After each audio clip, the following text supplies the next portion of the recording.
ஆண்டவர் கொடுத்த இந்த நாளுக்காய் நான் ஆண்டவருக்கு நன்றி செலுத்துகிறேன். ஆண்டவர் மெய்யாகவே நம்மோடு கூட ஒவ்வொரு நாளும் இருந்து நமக்குள்ளாய் ஆண்டவர் கிரியை செய்கிறார். நாம் ஒவ்வொரு நாளும் ஆண்டவரை அறிகிற அறிவிலே வளரணும். உற்சாகமாய் கொடுக்கிற இடத்தில் தேவன் பிரியமாக இருக்கிறார். நம்மை நாம் உற்சாகமாய் கொடுக்க நாம் பழகணும். எவ்வளோ அருமையாய் உற்சாகமாய் நாம் பாடும்பொழுது நாம் பழக மாட்டோங்கிறோன்னு நினைக்கிறேன். சின்ன பிள்ளைங்களாம் அப்படி பின்னாடி கையை கட்டிட்டு நிற்கிறாங்க. நான் குறை சொல்ல வரல. சில பேர் கை தட்டுறாங்க, சத்தம் நம்ம காதை விட்டே வெளியே போகாது. நம்ம 100 பேர் 150 பேர் கூடி இருக்கிற இடத்துல கை தட்டினோம்னா தளத்திற்கு கடைசி வரைக்கும் காதில் விழணும். கட்டடத்தை தாண்டாது போல் இருக்குது நம்மளுடைய கைத்தட்டல். நமக்கு அசதி, சோர்வு, இதெல்லாம் சாத்தானுடைய மிகப்பெரிய தந்திரம். சபைக்கு நீ போய் உட்காந்துட்டு எல்லாரும் கூட போய் நீ நடிச்சிரு அப்படிங்கிறது போல் அவன் சொல்லித்தரான். நம்ம அதில் விழுந்துடக்கூடாது. உற்சாகமாய் தேடுகிற என்னை ஆண்டவர் சந்திக்க நீங்கள் வரீங்க. ஆண்டவரே, என் ஆவி ஆத்மா சரீரத்தை உற்சாகமாய் உங்களுக்கு கொடுக்கிறேன். முழுவதும் ஆண்டவராக இயேசு கிறிஸ்து பிதாவோடு பேசி சஞ்சரித்து ஜெபம் பண்ணி பொழுது விடியகாலில் அவர் ஏஞ்சி ஊழியத்துக்கு போகிறார். எவ்வளவு சோர்ந்து போயிட்டு போகிறாரு. ஆனால் அதெல்லாம் அந்த சோர்வுலாம் அவர் ஒன்றுமே செய்கிறார். தேவனுக்கென்று நாம் எழுப்பி பிரகாசிக்க ஆண்டவராக இயேசு நம்ம அழைத்திருக்கிறார். மரித்த இருந்த நம்மை உயிர்ப்பித்திருக்கிறார். நம்மை உயிர்ப்பித்த ஆண்டவர் ஏதோ இந்த பூமியிலே நீங்கள் இருந்துட்டு என்னை துதிங்க, மையப்படுத்துங்க அப்படி போங்கன்னு சொல்லி ஆண்டவர் அழைக்கல. நம்மை அவரோட கூட அவர் அமர்ந்த சிங்காசனத்திலே ஆனந்தம் பாடி அன்பரை தேடி ஆறுதல் அடைந்திடுவேன். அவர் அமர்ந்த அந்த சிங்காசனத்திலே என்னை அமர செய்ய ஆண்டவர் விருப்பமாய் நம்மை தேடுகிறார், நம்மை நடத்துகிறார். நாம் இப்படி கருத்தாய் பாடும்பொழுது அந்த பாடல் வரிகள் நம்மை உற்சாகப்படுத்தும். இயேசு அமர்ந்த அந்த சிங்காசனத்திலே ஆண்டவரே நான் அமரப்போகிறேனா? தெரியல ஆண்டவரே, இதெல்லாம் இப்படி சாத்தியமானா சாத்தியம். ஆண்டவராக இயேசு கிறிஸ்து எல்லாமே செய்ய வல்லவர். ஒரு நிமிஷத்திலே, ஒரு இமைப்பொழுதிலே ஆண்டவர் நம்மை மறுரூபப்படுத்திடுவார். அதற்கெல்லாம் அடிப்படையாக நாம் ஆயத்தமாகணும். இந்த பூமியிலே நம்முடைய ஜனங்களை தேவன் ஆயத்தப்படுத்துகிறார். நாம் ஆயத்தமாக அழைக்கப்பட்ட ஜனங்கள். அதனால் தைரியமாய் உற்சாகமாய் ஆண்டவரே உம்மை தேடுகிற எனக்கு பலன் உண்டு ஆண்டவரே, விசுவாசமாய் உம்மை தேட வந்திருக்கிறேன் ஆண்டவரே, உங்களுடைய ஆவியினாலே என்னை நிரப்புங்க, அபிஷேகித்திருங்க. புது எண்ணெயால் புது பலத்தால் இந்த ஒரு வாழ்க்கையை நான் உங்களுக்கென்று வாழ விரும்புகிறேன் ஆண்டவரே. உண்மையே நான் மையப்படுத்த விரும்புகிறேன். உம்மோடு கூட நான் ஆண்டவரை மறிக்க விரும்புகிறேன். இப்படி நாம் சொல்வது ஏதோ சத்தமாய் பேசுறதுல இல்லைங்க. நம்முடைய செயலிலே அதை நாம் காட்ட விரும்பணும். நம்முடைய கனியிலே அதை காட்ட விரும்பணும். பிரதர் பாடுறாங்க, பாடும்பொழுது சில அடிகளை தொடர்ந்து பாடுறதுக்கு நம்ம பழக மாட்டேங்கிறோம். புதிய கிருபையா என்னை தாங்குகிறீர்கள்னா அதுக்கு அடுத்த அடி நமக்கு தெரிய மாட்டேங்குது. நம்ம அந்த பக்கமும் இந்த பக்கமும் முகத்தை திருப்பிக்கிட்டு யாரோ பாடுறாங்கன்னு சொல்லி நம்ம கவனத்தை சாத்தான் திசை திருப்புறான். நான் அப்படி வளரவே கூடாது. கவனமாக இருந்த அடுத்த அடி என்ன ஆண்டவரே நான் பாடணுமேன்னு சொல்லி அந்த புஸ்தகத்தை வச்சு நான் பாடும்பொழுது நமக்கு ஆவியானவர் நம்மை உணர்த்தி உற்சாகப்படுத்துவார். நாம் கேட்டது போல நாம் அவருடைய கூட அமர போகிற ஜனங்கள். கொலேசியர் புஸ்தகம் 1 அதிகாரம். இந்த வார்த்தையை நான் காட்டிட்டு உங்களுக்கு தயவு செய்து என்னை கோச்சிக்காதீங்க. நான் யாரையுமே கட்டாயப்படுத்தி அப்படி செய்யணும்னு சொல்லி கட்டாயப்படுத்துகிற சாத்தானின் ஏஜென்ட் நான் கிடையாது. என்னை ஆண்டவர் அப்படி உற்சாகப்படுத்தியிருக்கிறார். நான் உற்சாகமாய் செய்யவும் உற்சாகமாய் பாடவும் ஆண்டவரே வாலிபத்தை நான் உமக்கொன்று பயன்படுத்தி விடவும் என்னை அர்ப்பணிக்கிறேன்னு சொல்லி நான் தைரியமாய் இயேசுவின் நாமத்தினாலே நீங்கள் கொடுத்த அந்த பலத்தோடு கூட ஆண்டவரே எல்லாவற்றையும் செய்ய எனக்கு நீ உதவி செய்வீங்கன்னு சொல்லி இப்படி உற்சாகமாய் நான் தேவனையும் தேடி இப்படி வார்த்தைகளையும் தேடி நான் ஆண்டவருக்கு உங்களுக்கு வாழ விரும்புகிற ஆண்டவரே என்னை நீங்கள் நடத்துங்க. அன்பின் தெய்வமே, என்னை நடத்தும் தெய்வமே, நன்றியோடு துதிக்க வந்திருக்கிறேன். நம்ம சங்கீதம் 57 ஒரு வார்த்தையை கேட்டோம். அதில் கடைசியாக சொல்லி முடிக்கும் போது எப்படி அந்த சங்கீதம் 57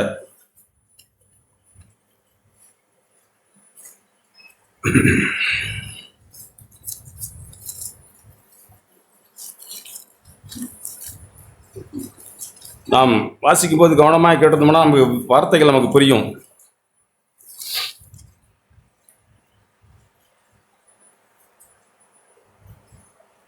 ஐம்பத்தி 7:9 ஜனங்களே ஆண்டவரே ஜனங்களுக்குள்ளே உம்மை துதிப்பேன், ஜாதிகளுக்குள்ளே உம்மை கீர்த்தனம் பண்ணுவேன்.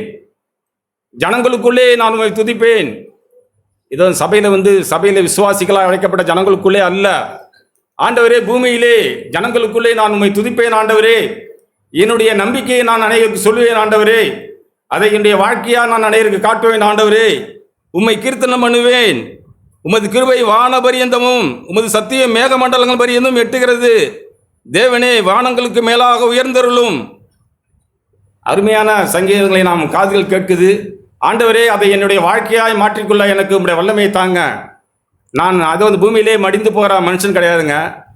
ஒரு நிமிஷத்திலே, ஒரு இமைப்பொழுதிலே நாம் மறுரூபமாக்கப்படுகிற ஜனங்கள். நாம் நம்பிக்கையற்றவர்களை போல நாம் வாழவே கூடாது. ஆண்டவரே, நீர் என்னுடைய அக்கிரமத்தையும் பாவத்தையும் என்னுடைய எல்லாவற்றையும் சிலுவையிலே சுமந்து வெற்றி சிறந்த ஆண்டவரே, இந்த ஒரு வாழ்க்கை வாழ நீர் என்னை அழைத்திருக்கிறீர். தகுதி இல்லாத என்னை, ஒன்றுக்கும் உதவாத என்னை, கேட்பாரற்று கிடந்த என்னை தேடி வந்து ரட்சித்த ஆண்டவரே, எனக்கு விருப்பத்தையும் செய்யும் உண்டாக்கிடுங்க ஆண்டவரே. ஆண்டவர் நமக்கு விருப்பத்தையும் செய்யும் உண்டாக்கி இருக்கிறார். நம்ம அதை அல்லல் தட்டுறோம். நேரம் கிடைச்சா நம்ம ஆண்டவரை தேடுறோம். நேரம் கிடைக்காட்டி, காலையில் நான் இப்படி தான் உணர்ந்தேன், 10ஓட 11 அத்தோட இது ஒன்றுன்னு சொல்லுவாங்க. ஏதோ 10 பிரச்சனைகள் இருக்குது, அதோட இதையும் சேர்த்துக்க அப்படிம்பாங்க. ஆண்டவரே, நீங்கள் தான் எனக்கு முதலும் முடிவும், மற்றதெல்லாம் 2, 3 அடுத்தது. ஆண்டவரே, முதலாவது தேவனுடைய ராஜ்யத்துக்கு நீதிகள் சேடுங்கள் என்று நீங்கள் சொன்னீங்களே. நாம் கருத்தாய் ஆண்டவரை தேட விரும்பணும், பழகணுங்க. கொலோசியர் புஸ்தகம் 1 அதிகாரம் 275 பக்கம். அங்கே எப்படி எழுதியிருக்கு, 12ஆம் வசனம். அது பவுலுடைய ஜெபத்தை அங்கே ஆரம்பித்து ஜெபம் பண்ணி, நீங்கள் இப்படி ஆண்டவருக்குன்னு உங்களுக்காக வேண்டுதல் செய்கிறேன்னு சொல்லிட்டு 12ஆம் வசனம், ஒளியிலுள்ள பரிசுத்தவான்களுடைய சுதந்திரத்திலே பங்கடைவதற்கு நம்மை தகுதியுள்ளவர் ஆக்கினவரும், ஒளியிலுள்ள அந்த பரிசுத்தவான்களுடைய சுதந்திரத்திலே நீங்களும் நானும் பங்கடைவதற்கு, சமமாய் உட்காருவதற்கு நம்மை தகுதி உள்ளவர் ஆக்கினவரும், இருளின் அதிகாரத்திலிருந்து நம்மை விடுதலை ஆக்கி, இல்லையா, கொல்லாத அடிமையின் கட்டுகளிலிருந்தும் உலக பாரம்பரியங்களிலிருந்தும், தொடாதே, தீண்டாதே, ருசி பாராதே என்று சொல்ற அந்த உலக பாரம்பரியத்திலிருந்தும் ஆண்டவராக இயேசு என்னை விடுதலை ஆக்கி, இருளின் சாத்தானின் அதிகாரத்திலிருந்து என்னை விடுதலை ஆக்கி, நம்மை தமது அன்பின் குமாரனுடைய ராஜ்யத்திற்கு உட்படுத்தினோமாகி பிதாவை ஸ்தோத்தரிக்கிறோம். இப்படி ஆண்டவர் நம்மை அன்பின் குமாரனுடைய ராஜ்யத்துக்கு அழைத்த அந்த ஆண்டவரை நாம் எவ்வளவு தீவிரமாய் தேடணும். ஒன்றுமே இல்லாத காரியத்துக்கு இந்த உலகம் எவ்வளவோ தேடுதுங்க. காலையில் 10 மணிக்கு பாட்டை போடுறாங்க, பேட்சாக இப்போ கோயிலில் டான்ஸ் ஆடுறாங்க பெண்கள் சகோதரிகள். அது ஒரு இதாக சீசனாக மாறி போச்சு. ஒரு தெருவில் இருக்கிறாங்க ஒரு 20-30 குடும்பங்கள், 30 சகோதரிகள் 3ஆக பிரிச்சுக்கிறாங்க. 10 பேர் 1 மணி நேரம் டான்ஸு. காலங்கள் அப்படி போய் ஆண்டவரை டான்ஸ் ஆடி மகிழ வைக்கிற உலகமாக போச்சு. நாம் அப்படி ஆடல் பாடல் அப்படிலாம் இல்லை. ஆண்டவரை முழு இருதயத்தோடும், முழு ஆத்மாவோடும், முழு பலத்தோடும் ஆண்டவரை இம்மை தேட வந்திருக்கிற ஆண்டவரே, நான் கிறிஸ்துவை ஆதாயப்படுத்திக் கொள்ள வந்திருக்கிற ஆண்டவரே, என்னை நான் நஷ்டப்படுத்திக் கொள்ள வந்திருக்கிற ஆண்டவரே, அந்த ஒளியில் உள்ள பரிசுத்தவான்களுடைய சுதந்திரத்திலே நான் பங்கடைய ஒன்றுமே நான் செய்யலையே ஆண்டவரே. நான் எப்படி அங்கே உட்கார முடியும்? ஏதோ ஆண்டவர் கூப்பிட்டுட்டாரு, நான் சபைக்கு வந்துட்டேன், நான் ஆண்டவர் கூட உட்கார போகிறேன்னு சொல்கிறதெல்லாம் சும்மா நப்பா சார். ஆண்டவரே, இது பூமியிலே நான் உண்மை மகிமைப்படுத்தணும் ஆண்டவரே, உமக்கென்று நான் வாழணும் ஆண்டவரே, என்னுடைய சுய ஆசை இச்சைகளுக்கு நான் சிலுவையிலே அறைய ஒப்புக் கொடுக்கணும் ஆண்டவரே, என்னை நான் பிரியப்படுத்தக்கூடாது ஆண்டவரே, உங்களை நான் கனப்படுத்தணுமே. தாவீதை கேட்டோம், தன்னுடைய இதயத்துக்கு ஏற்றவனாய் கண்டேன்னு சொன்ன அந்த தாவீது சும்மா அப்படி கோலியாத்தை ஜெயிச்சுன்னு சொல்லி கட்டில் படுத்துக்கலீங்க. அதுக்கு பிறகுதான் அவனுடைய காரியங்களில் ஆண்டவர் இடையப்படுகிறார், திறத்துகிறார். ஆண்டவர் தாவீதை திறத்துனாருங்க. ஓடிக்கிட்டே இருக்கிறான் தாவீது, பயப்படவே இல்லை தாவீது. கடைசி வரைக்கும் தேவனை புகழ்ந்து கொண்டே ஆண்டவரே, உம்முடைய சத்தியம் வானபரியந்தம் உள்ளது. என்னடா ஓடிக்கிட்டே இருக்கிற தாவீதுக்கு புத்தி இல்லையான்னு சொல்லி நம்ம கேட்போம். ஞானவான் தேவனை கண்டடைகிறான். நீங்கள் இங்கிலும் நானும் இங்கே பூமியிலே வந்து ஆண்டவரே, இந்த மோடு கூட உட்கார போகிற அந்த வாழ்க்கைக்கு நான் என்ன ஆண்டவரே செய்யணும் சொல்லுங்க. ஒன்றுமே நான் செய்ய வேண்டிய பிரகாரமாக செய்யலையே ஆண்டவரே. இருளில் இருந்தேன், கொள்ளாத உலகத்தில் நான் வாழ்ந்தேன், என்னை நீங்கள் பிரித்து எடுத்துட்டீங்க ஆண்டவரே. தாயின் கர்ப்பத்திலே என்னை உமக்கென்று பிரித்து எடுத்தீங்க ஆண்டவரே. நான் உங்களுக்குன்னு வாழ்வேன், தலை நிறைக்கு வேற என்னை தாங்குவேன்னு சொல்லி எனக்கு வாக்குத்தத்தம் பண்ணியிருக்கீங்க ஆண்டவரே. ஆனாலும் எனக்கு வாழ தெரியல ஆண்டவரே. என்னுடைய மனசெல்லாம் அந்த உலகத்தை நாடுது ஆண்டவரே. உலகம் உலகம் உலகம், பணம் பணம் பணம், வேலை வேலை வேலை, சாப்பாடு. ஆண்டவர் சொன்னது வார்த்தை தான் உண்மை, 100க்கு 100 உண்மை. முதலாவதாக தேவனுடைய ராஜ்யத்தை நீதியும் தேடுங்கள், 6:33 மத்தேயு. மற்ற இவைகளெல்லாம் கூட கொடுக்கப்படும் சொல்லிட்டாரு. கூட கொடுக்கறத சொன்னதை போய் நாம தேடுறோம். நானும் நீங்களும் கூட ஆண்டவர் ஒன்று கொடுப்பாருங்கிறத போய் நான் தேடி கண்டுபிடிக்கிறேன். ஆண்டவர் சொன்ன முதலாவதாக நான் தேட மறுக்கிறேன். தலைகீழாக நான் ஆண்டவருக்குன்னு வாழ விரும்புகிறேன், அது சாத்தியம் இல்லாமல் போகுது. நாம் அப்படி இல்லாமல் ஆண்டவரை ஒவ்வொரு நாளும் ஆண்டவருடைய அழைத்த அழைப்பிலே உறுதியாய் ஆண்டவரை சார்ந்து கொண்டு, ஆண்டவரே, நான் இருளின் அதிகாரத்திலிருந்து பிரித்தெடுக்கப்பட்ட மனுஷன், நான் உங்களுடைய ராஜ்யத்துக்கு வர விரும்புகிற மனுஷன், என்னை அழைச்சிருக்கீங்க ஆண்டவரே, இந்த வாழ்க்கையை நான் உங்களுக்கு வாழ உதவி செய்யுங்க, என்னுடைய ஆவி ஆத்மா சரீரம் என்னுடைய முழு பலத்தையும் நான் ஆண்டவராக இயேசு கொண்டு செலவு செய்ய உதவி செய்யுங்க. இதெல்லாம் நம்முடைய தனிப்பட்ட உறுதிங்க, தனிப்பட்ட நம்முடைய முடிவு. ஏதோ நான் சொல்கிறதுனால நீங்கள் செஞ்சிட மாட்டீங்க. தேவனே உங்களுக்கு ஒரு விருப்பத்தையும் செய்யும், அதிகமாக உண்டாக்கணும். ஒருத்தர் கைத்தட்டி பாடுறாருன்னா நான் கைத்தட்டி பாடுறேன். ஆண்டவரை துதிக்க தான் நான் சபைக்குள்ளே வந்திருக்கிறேன், ஆண்டவர் உயர்த்த தான் நான் வந்திருக்கிறேன். எனக்கு வேறே விருப்பம் உண்டாகக்கூடாது ஆண்டவரே, என் சிந்தைகளை திருப்பிடுங்க. நான் உலகத்து பக்கம் வாழக்கூடாது ஆண்டவரே. ஒரு சில மணி நேரங்கள் உங்களிடத்தில் ஆண்டவரே பேச, உண்மை சந்திக்க, என்னை ஆயத்தப்படுத்த எல்லாவற்றையும் நீங்கள் செய்திருக்கீங்க ஆண்டவரே. என்னை நான் ஆண்டவர் உண்மை சந்திக்க எனக்கு உதவி செய்யுங்க அப்படின்னு சொல்லி நாம் தாழ்மையாய் நொறுங்குண்ட இருதயத்தோடு ஆண்டவரை சந்திக்க நாம் வந்தோம்னா, ஆண்டவருடைய வார்த்தைகள் நமக்கு அபரிமிதமாய் நமக்குள்ளே பேசுங்க, நிச்சயமாகவே பேசும். இதோ மரித்த கிடக்கிற நம்மை தேவன் உயிரோடு எழுப்பி உற்சாகப்படுத்தி, உனக்கென்று நான் அநேக காரியங்கள் செய்திருக்கேன், நீ எனக்கென்று வாழ்ந்துன்னு சொல்லி ஆண்டவர் நமக்கு உதவி செய்கிறார். யாருக்காய் வாழ்கின்றாய் நீ இந்த வையகத்திலே? நேத்தி பாடணும் அந்த பாட்டை. அந்த நம்ம அந்த பூமியில நாம் ஆண்டவரே, நான் உங்களுக்காக வாழ்கிறேன், உங்களுக்காகவே வாழ்கிறேன்னு சொல்லி நாம் இதயத்தில் அப்படி உயர்த்தி வாழ நாம் விரும்பணுங்க. மற்ற எல்லாம் தேவன் நமக்கு கூட கொடுப்பார். எனக்கு கொடுத்திருக்கிறார். நான் இப்படி உற்சாகமாக இருக்கிறதுக்கு காரணம் எனக்கு கொடுத்திருக்கிறார். அந்த கொடுத்த ஆண்டவருக்கு நான் திரும்ப நன்றி சொல்ல தவறது எவ்வளவு மதியினம். ஆண்டவரே, கொடுத்த இந்த வாழ்க்கையை நான் உங்களுக்கே கொடுத்து விடுகிறேன். லூக்கா 14ஆம் அதிகாரம்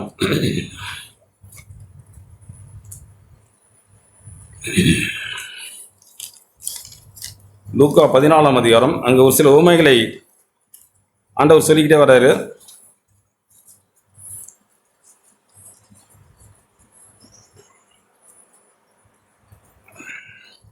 நீ விருந்து செய்யும்போது 14:12 இப்படி உங்களுடைய சொந்த பந்தம் அப்படிங்கிறவங்களாம் கூப்பிடாத. நீ விருந்து பண்ணும்போது 14:13 ஏழைகளையும் ஊனரையும் சப்பானிகளையும் குருடரையும் அழைப்பாயாக.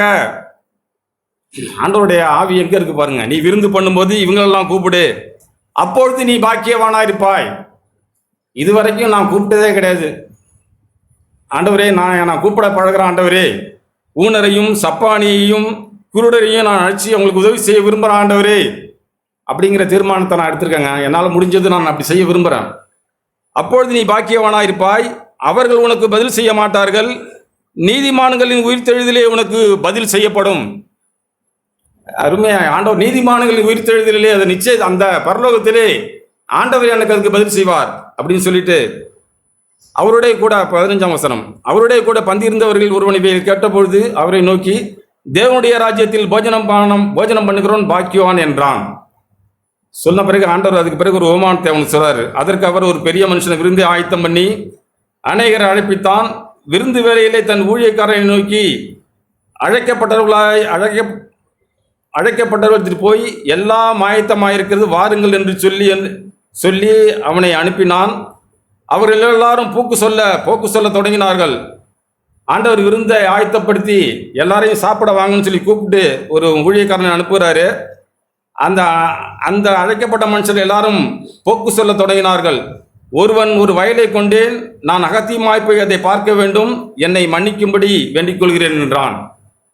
ஆண்டவர் தம்முடைய விருந்துக்கு கூப்பிடுறாரு. கூப்பிட்ட உடனே முதல்ல சொல்ற ஆளு ரொம்ப தாழ்மையாக சொல்றாரு, ஆண்டவன்மார்களே என்னை மன்னிச்சிருங்க, நான் வர முடியாது, நான் ஒரு வயல் வாங்கியிருக்கேன், நான் போய் அதை பார்க்கணும்னு சொல்லி அவர் போயிடுறாரு. வேறொருவன் என்ன சொல்றாரு பாருங்க, 5 ஏர் மாடு கொண்டேன், அதை நான் சோதித்து பார்க்க போகிறேன், என்ன மன்னிச்சிருங்க அப்படின்னு சொல்லி அவர் வேண்டிக் கொள்கிறார்.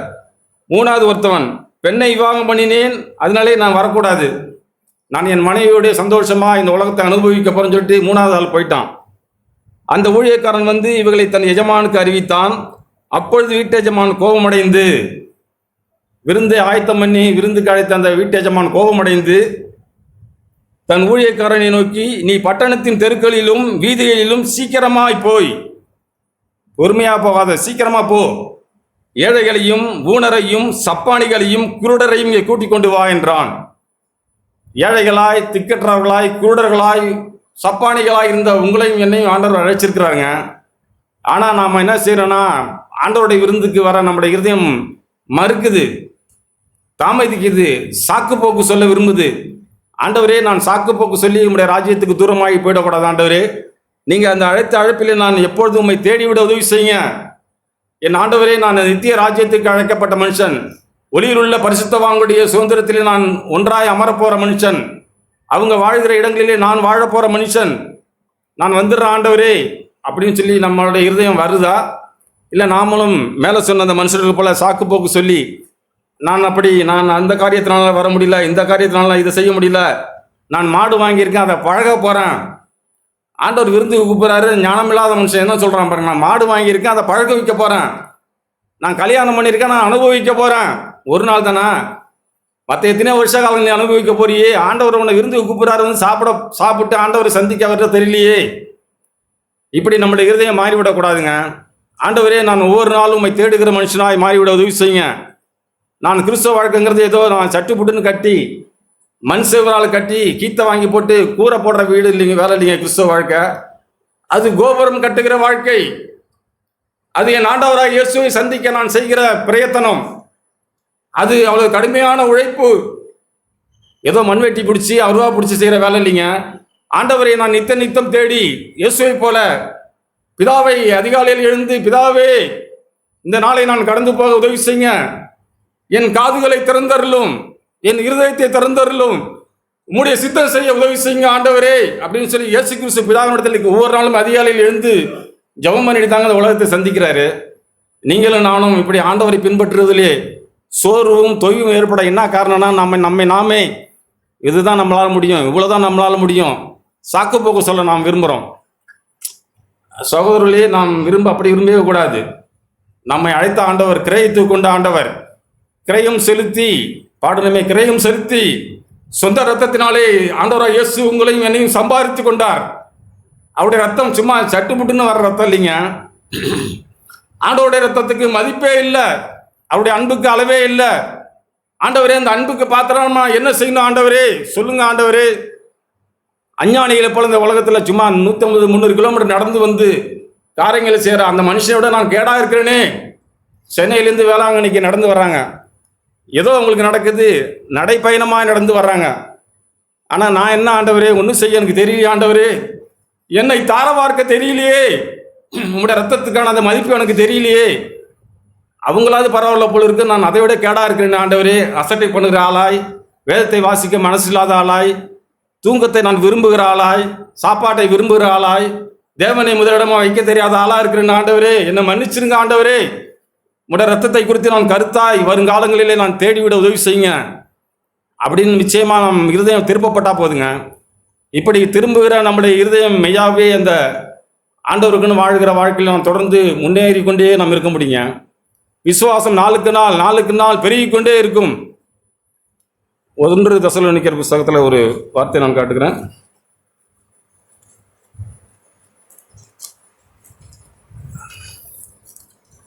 1 தெசலோனிக்கர் புத்தகம்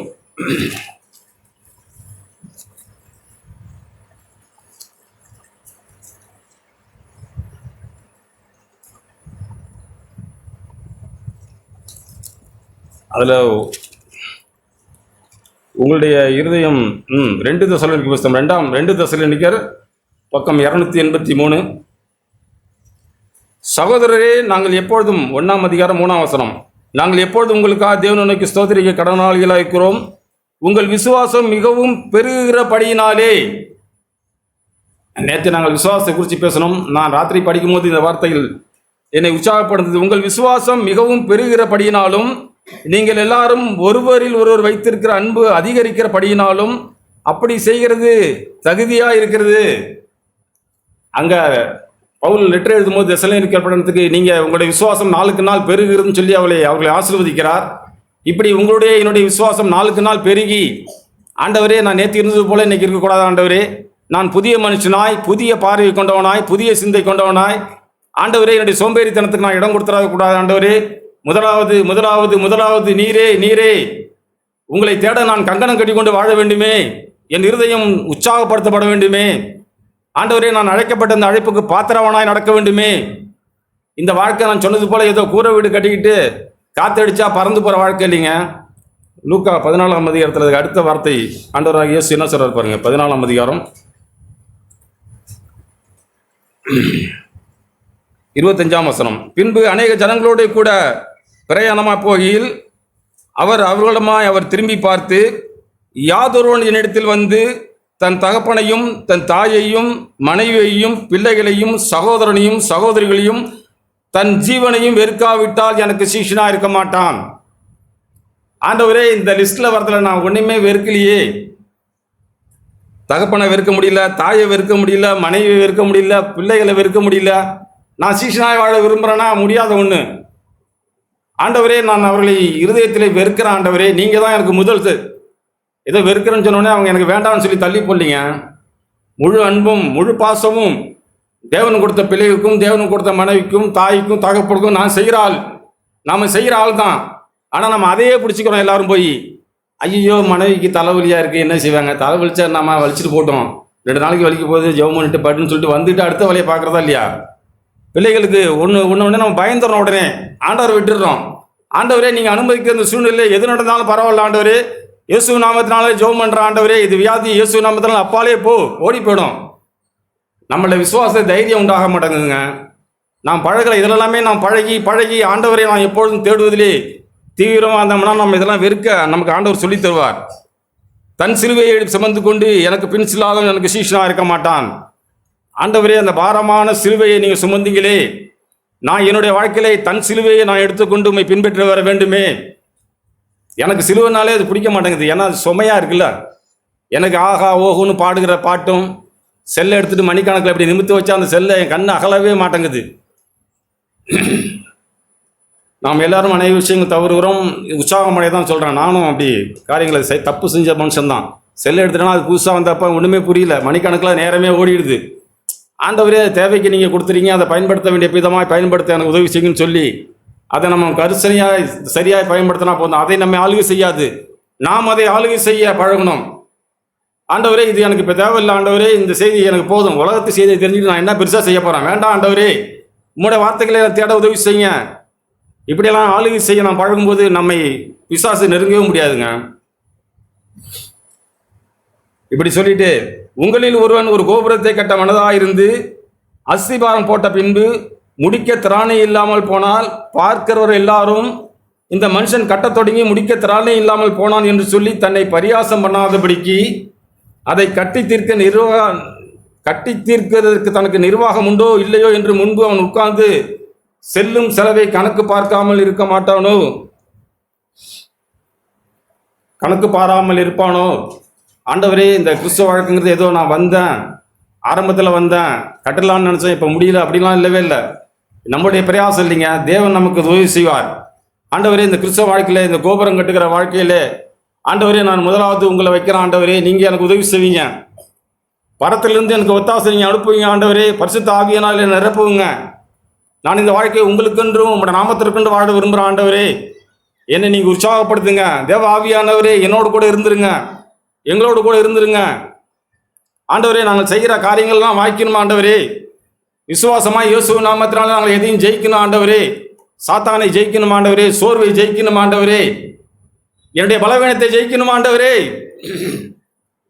இப்படிலாம் நாம் ஒவ்வொரு நாளும் ஆண்டவருடைய ஆவியினாலே சாத்தானை ஜெயித்து சோர்வை ஜெயித்து நமக்கு எதிரடியாக கொண்டு வருகிற எல்லாவித சாத்தானுடைய தந்திரங்களையும் எதிர்த்து நாம் இந்த வாழ்க்கையை வாழ விரும்பும்போது, உப்பு நல்லதுதான். அதுக்கு அடுத்த வசனம் 34. உப்பு நல்லதுதான், உப்பு சாரமற்று போனால் இதனாலே சாரமாக்கப்படும், அது நிலத்துக்காகிலும் எருவுக்காகிலும் உதவாது, அதை வெளியே கொட்டி போடுவார்கள், கேட்கிறதற்கு காதுள்ளவன் கேட்க கடவன் என்றார். உப்பு நல்லதுதான், விசுவாசமாய் இப்படி நாம் வாழ்வது நல்லதுங்க. ஆண்டவரே, நான் ஒரு உப்புடைய மனுஷனாய் விசுவாசத்திலே நாளுக்கு நாள் நான் ஸ்திரப்படுகிற மனுஷனாய், என்னுடைய குடும்பத்தாரை நான் சந்தோஷப்படுத்துகிற மனுஷனாய், என்னுடைய மனைவி பிள்ளைகளுக்கு நான் ஆறுதல் சொல்லக்கூடிய மனுஷனாய் நான் வளரணுமே. என் ஆண்டவரை அவர்களுக்கு முன்பாக நான் காட்டி அவர்களை ஆறுதல் படுத்தணுமே. இப்படியெல்லாம் நாம் ஒவ்வொரு நாளும் நாம் வாழ்வதற்கு விருப்பம் கொள்ளணுங்க. ஒருத்தன் விரும்பி ஆண்டவரை தேடி, ஒருத்தன் விரும்பினால் தன் சிலுவையை எடுத்துக்கொண்டு என்னை பின்பற்ற கடவுள்னு சொல்லி ஆண்டவர் சொல்லியிருக்கிறாரு. நான் விரும்பி தான் ஆண்டவரை வந்திருக்கிறேன், நீங்கள் என்ன அழைச்சிங்க, நான் விரும்பி இந்த வாழ்க்கையை வாழ வந்திருக்கிற ஆண்டவரே எனக்கு கற்றுத்தாங்க. ஒவ்வொரு நாளும் சிலுவையின் வாழ்க்கைங்கிறது ஏதோ சும்மா நாம் பஞ்சு மரத்தில் படுத்துக்கிட்டு வாழ்கிற வாழ்க்கை இல்லைங்க. துன்பங்கள் வழியாய், பிரச்சனைகள் வழியாய், பாடுகள் வழியாய் இயேசு கிறிஸ்து பிதா சொல்லுவார், ஆண்டவரே உடைய நாமத்தை மகிமைப்படுத்தினேன், இன்னும் மகிமைப்படுத்துவேன்னு சொல்லி சத்தம் கேட்கும். இயேசு கிறிஸ்து சிலுவையில் அறையும் போது சொல்லுவார், இதோ மகிமைப்படுத்தினேன், இன்னும் மகிமைப்படுத்துவேன்னு சொல்லி அதே சத்தம் திரும்ப கேட்குங்க. கிறிஸ்துவ வாழ்க்கைங்கிறது ஏதோ பஞ்சு மத்தையில் படுத்துக்கிட்டு சொகுசாய் வாழ்கிற வாழ்க்கை இல்லை. ஆண்டவராக இயேசுவே, இந்த பூமியிலே எனக்கு வருகிற எல்லா சூழ்நிலையிலும் நெருக்கத்திலும் நான் ஸ்தோத்திரம் சொல்லி சந்தோஷமாக இதை சந்திக்க நீர் எனக்கு உதவி செய்யுங்க ஆண்டவரே. எனக்கு வருகிற துன்பங்கள் மத்தியிலும், பாடுகள் மத்தியிலும், நெருக்கத்தின் மத்தியிலும் என் ஆண்டவராக இயேசுவை முன்வைத்து வாழணுமே. இதெல்லாம் ஒன்றும் இல்லை ஆண்டவரே, நீங்கள் எனக்கு வருகிற இந்த பிரச்சனைகள்லாம் ஒன்றும் இல்லை ஆண்டவரே. இயேசுவின் ஆவியானவர் எனக்கு உதவி செய்ய வல்லவராக இருக்கிறார். அது ஓடி மறைஞ்சு கொடுங்க. நாம் மாத்திரம் பயப்படாமலும் தைரியமாய், ஆண்டவரே நான் உம்மோடு கூட அமர அழைக்கப்பட்ட மனுஷன் ஆண்டவரே, அந்த பரிசுத்தவானுடைய சுதந்திரத்திலே நான் பங்கடைய இருளின் அதிகாரத்திலிருந்து என்னை நீ ஆண்டவரே ஒளியின் அதிகாரத்திற்கு அழைச்சிங்களே ஆண்டவரே, நித்திய ராஜ்யத்திற்கு அழைச்சிங்களே ஆண்டவரே. அந்த நித்திய ராஜ்யத்துக்கு அழைத்த நான் நித்தியவாசியாய் வாழ விரும்புகிறேன் சொல்லி நம்முடைய இதயத்தை நாம் பக்கமாய் சாய்த்துருவோம்.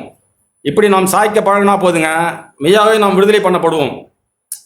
ஒரு சம்பவத்தை சொல்லி நான் முடிச்சிடறேன். யாத்திராகம புஸ்தகம் 10ஆம் அதிகாரம். அங்கே ஜனங்களை பார்வோன் அனுப்ப மாட்டார். மோசே ஜனங்களை ஆராதனை செய்ய கூப்பிடுவார்.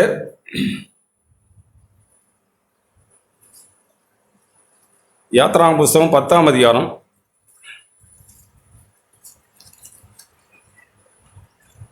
அந்த பார்வோன் அனுப்ப மாட்டார், ஜனங்களை அனுப்ப மாட்டார். அப்புறம் கொஞ்சம் கொஞ்சமாக அனுப்புவார். போங்க போங்கன்னு சொல்லி கொஞ்சம் கொஞ்சமாக அனுப்புவார்.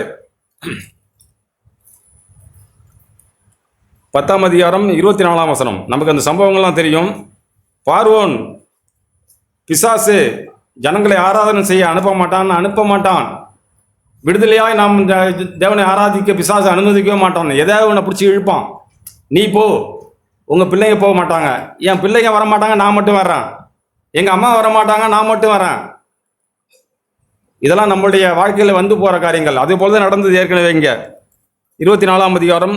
பார்வோன் மோசேயை அழைப்பித்து, நீங்கள் போய் கர்த்தருக்கு ஆராதனை செய்யுங்கள், உங்கள் ஆடுகளும் மாடுகளும் மாத்திரம் நிறுத்தப்பட வேண்டும் என்று உங்கள் குழந்தைகளுடன் போகலாம் என்றான். முதல்ல அனுப்ப மாட்டான், ஒவ்வொரு ஆளாக குறைச்சி சொல்லுவான், அப்புறம் எல்லாரையும் விட்டுருவான். ஆடு மாடை அனுப்ப மாட்டான்.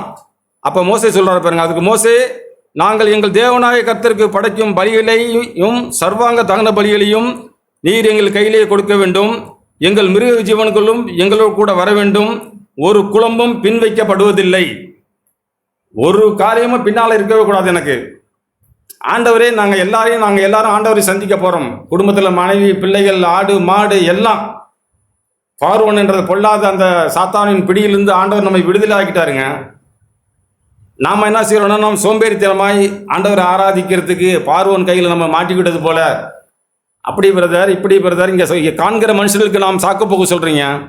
சொல்லவே கூடாது. ஆண்டவரே, காணாத தேவனுக்கு முன்பாக நான் நிற்க போகிறேன். ஆண்டவரே, காண்கிற மனுஷனை என்னை எப்படி உண்மை நியாயந்திருக்கட்டும், காணாத என் தேவனை நான் சந்திக்க போகிறேனே, நான் வந்துடுறேன் ஆண்டவரே, எப்பொழுதும் உண்மை சந்திக்க நான் விரும்புகிறேன் ஆண்டவரே, என்னுடைய இதயத்தின் கதவுகளை திறந்து உண்மை சந்திக்க உதவி செய்யுங்க, என்னோடு ஒவ்வொரு நாளும் பேசுங்க ஆண்டவரே. கிறிஸ்துவ வாழ்க்கைங்கிறது தேவனுக்கென்று வாழ்கிற வாழ்க்கை.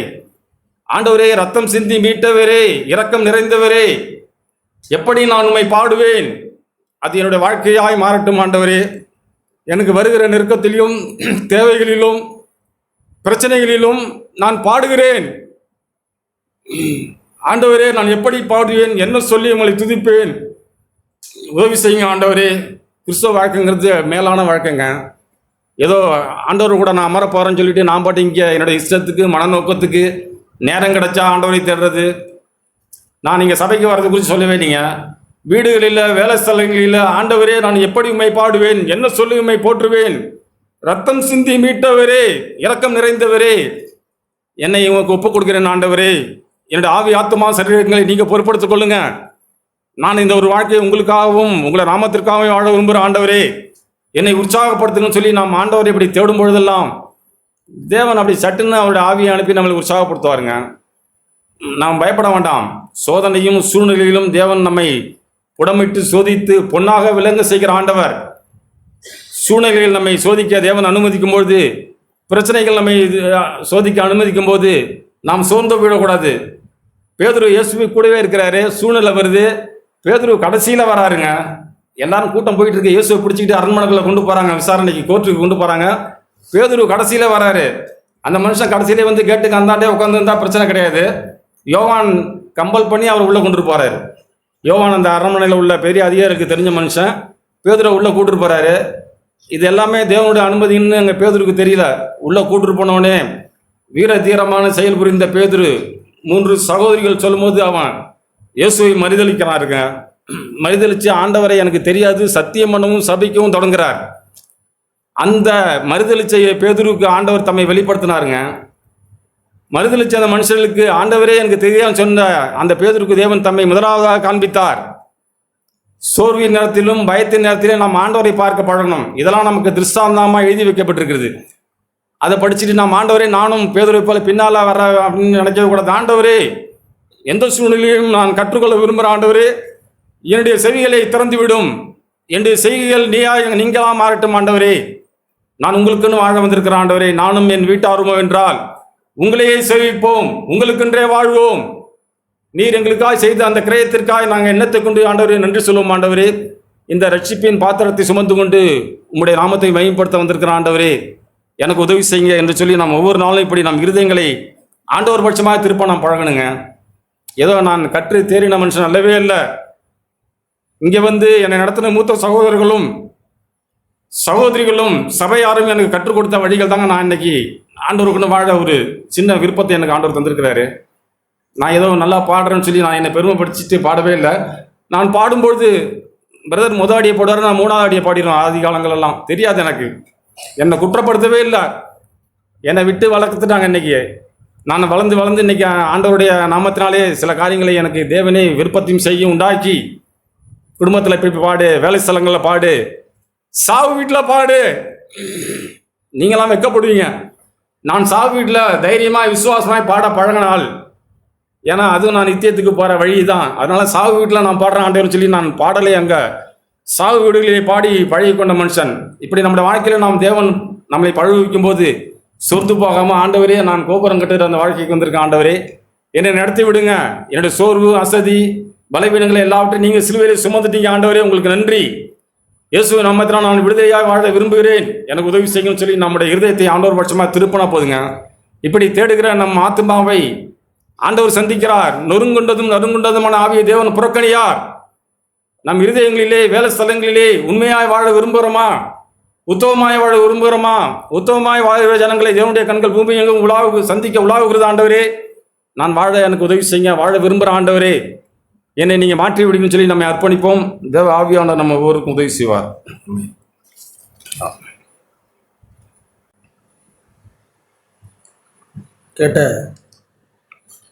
கேட்ட எல்லா வார்த்தைக்காக ஆண்டவருக்கு நான் நன்றி சொல்கிறேன். இந்த புது உடன்படிக்கை கிறிஸ்துவை அறிந்து கொள்ளும்படிக்கே நமக்கு கொடுக்கப்பட்டிருக்கிறது.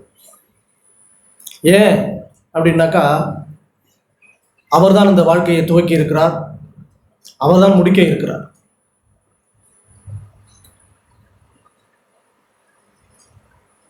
இந்த பழைய ஏற்பாட்டு காரியங்கள் எல்லாத்தையும் நம்ம அப்படி கூர்ந்து கவனித்து பார்த்தோம்னா, ஆண்டவர் உலகத்தை உண்டாக்கி ஆதாமை உண்டு பண்ணினார். ஆதாம் தேவனுடைய வழிகளை துளைத்தவனாய் அவரோடு கூட உறவாடி அவரோடு கூட சம்பாசித்ததை சாத்தானுடைய சொல்லை கேட்டு பாவம் செய்து துளைத்ததனால் காரியம் எல்லாம் அப்படி கெட்டு போய் வந்துச்சு. அப்படியே அந்த பழைய ஏற்பாடு எப்படி முடியுது, நம்மளுடைய பார்வையில் அது எப்படி முடியுதுன்னாக்கா, இஸ்ரவேல் ஜனங்கள் அப்படியே வனாந்தரத்தில் நடத்தப்பட்டு அப்படியே போனாங்க. அதுக்கு இடையில எவ்வளோ காரியங்கள், எவ்வளோ தீர்க்கதரிசிகள், எவ்வளோ ஜனங்கள் எல்லாரும் வந்திருந்தும் அந்த கானானில் அந்த இளைப்பாறுதலில் பிரவேசிக்க 2 பேர் மாத்திரம் தகுதியானார். ஒரு மனுஷனை உலகத்தை படைத்து ஒரு மனுஷனை ஆண்டவர் உண்டாக்கி அவனிலே மகிமைப்பட விரும்பினார். அது நடக்காம போயிடுச்சு. எல்லா ஜனத்துக்கும் கானானை ஆண்டவர் அப்படி வாக்கு பண்ணி அனுப்பும்போது அதுவும் அவருக்கு கஷ்டமா போயிட்டு போகல, யாரும் விசுவாசம் இல்லை. அதில் பிரவேசித்த 2 பேர் சொன்ன வார்த்தை, தேவன் நம்மோடு இருந்தால். ஆண்டவர் நம்மோடு இருக்கிறார். நம்ம கண்ணில் பார்க்குற இந்த விஷயத்தை பார்த்து பயந்த ஜனங்களுக்கு இருதயத்திலே மனக்கண்ணிலே ஒரு விசுவாசம் இல்லை. எபிரேயர் 11ஆம் அதிகாரத்தில் நம்ம தொடர்ந்து விசுவாசம் விசுவாசம்னு எல்லாத்தையும் வாசிக்கிறோம். நேற்று கூட அந்த வார்த்தை கேட்டோம். நான் கேட்டுட்டு வீட்டுக்கு போகும்போது எனக்கு ஒரு வார்த்தை எனக்கு அப்படிதான் நினைப்பு இருந்துச்சு. அதில் பார்க்குற எந்த காரியமும் சாத்தியமில்லாத விஷயம். நோவா பேழை செய்கிறாருன்னா மழையை பார்த்ததே இல்லை. ஆபிரகாம் 100 வயசுல குழந்தைன்னா வாய்ப்புல சான்ஸே இல்லை, அப்படி வாய்ப்பே கிடையாது. ஒவ்வொரு விஷயமும் அப்படியே இனிவரும் பலன் மேல் நோக்கமா இருந்து பார்க்காததை விசுவாசிக்கும்படிக்கு தன்னுடைய மனக்கண்களை திறந்து எல்லாரையும் ஆண்டவர் ஆசீர்வதித்தார். ஆனாலும் அவர்கள் அந்த இளைப்பாறுதலில் பிரவேசிக்கல. நமக்கு புது உடன்படிக்கை துவக்கப்பட்டிருக்கிறது. அதில் துவக்கினவர் ஒருவர், கிறிஸ்து. முடிக்க இருக்கிறவர் ஒருவர், அவர்தான் கிறிஸ்து. அவரை பார்க்கும்படிக்கே, அவரை கவனித்து ஓடும்படிக்கே, அவரை தொட்டு பார்த்து, அவரை வாசித்து, அவரை உரசி, அவரோடு கூட பேசி, அவரோடு கூட அவருடைய இருதயத்தை அறிந்து அவருடைய நாமத்திற்கு நாம் மகிமையாய் வாழும்படிக்கே இந்த புது உடன்படிக்கை நமக்கு இலவசமாய் கிருபையாய் அவருடைய கரத்திலிருந்து நமக்கு கொடுக்கப்பட்டிருக்கு. அதனால தான் திரைகளை விலக்கி, நம்ம கேட்டது போல திரைகளை விலக்கி தேவனுடைய வழிகளை தேடும்படிக்கு அவர் கிருபையாய் நம்மோடு கூட பேசுகிறார். நம்முடைய வீழ்ச்சிகளையும் நம்முடைய தோல்விகளையும் நம்முடைய பலத்தையும் நாமே அறிந்து இது தேவனுக்கு பிரியமா இருக்குமா இருக்காதா அப்படின்னு நம்ம அறிந்து தேவனை மகிமைப்படுத்தும்படிக்கு ஒரு சில ஞான வழிகளை, கிருபையின் வழிகளை அவர் பேசுகிறார். தேவாலயத்திலே ஆண்டவர் பேசி, அவரை குறித்து எழுதியிருக்கிறதை பேசி ஆண்டவர் உட்காரும் போது ஜனங்கள் எல்லாம் அவருடைய வாயிலிருந்து கிருபையுள்ள வார்த்தை புறப்பட்டுச்சே அப்படின்னு சொல்லி தேவனுடைய நாமத்தை மகிமைப்படுத்தினாங்க. அது அவங்களுக்கு ஆச்சரியமா இருந்துச்சு. இப்பொழுதும் நாம் அப்படி சிறு கூட்டமாய் பரிசுத்தவான்கள் உட்கார்ற இடத்துல எனக்கும் ஒரு பங்கு கிடைச்சிருக்கு அப்படின்னு நம்ம நினைக்கும் பொழுது, இது என்னால் அல்ல ஆண்டவரே, இது தேவனுடைய கிருபை, இவருடைய ஈவு, எனக்காக என்னுடைய விசுவாசம் ஒழிந்து போகாத இந்த நாள் வரைக்கும் எனக்கு சப்போர்ட் பண்றீங்க. பேதுருட்ட சொல்லது போல, சீமோனே, சாத்தான் உத்தரவு கேட்டுக்கொண்டான், உன்னுடைய விசுவாசம் ஒழிந்து போகாதபடி நான் உனக்காய் பரிந்து பேசுகிறேன். ஏன் அப்படின்னா, நான் தான் உனக்கு பரிந்து பேச முடியும். ஏன் அப்படின்னா, உன்னுடைய இருதயம் எனக்கு தான் தெரியும். உன்னுடைய உச்சந்தலை முதல் உள்ளங்கால் வரை சரியாய் அறிந்த தேவன் நான் தான்.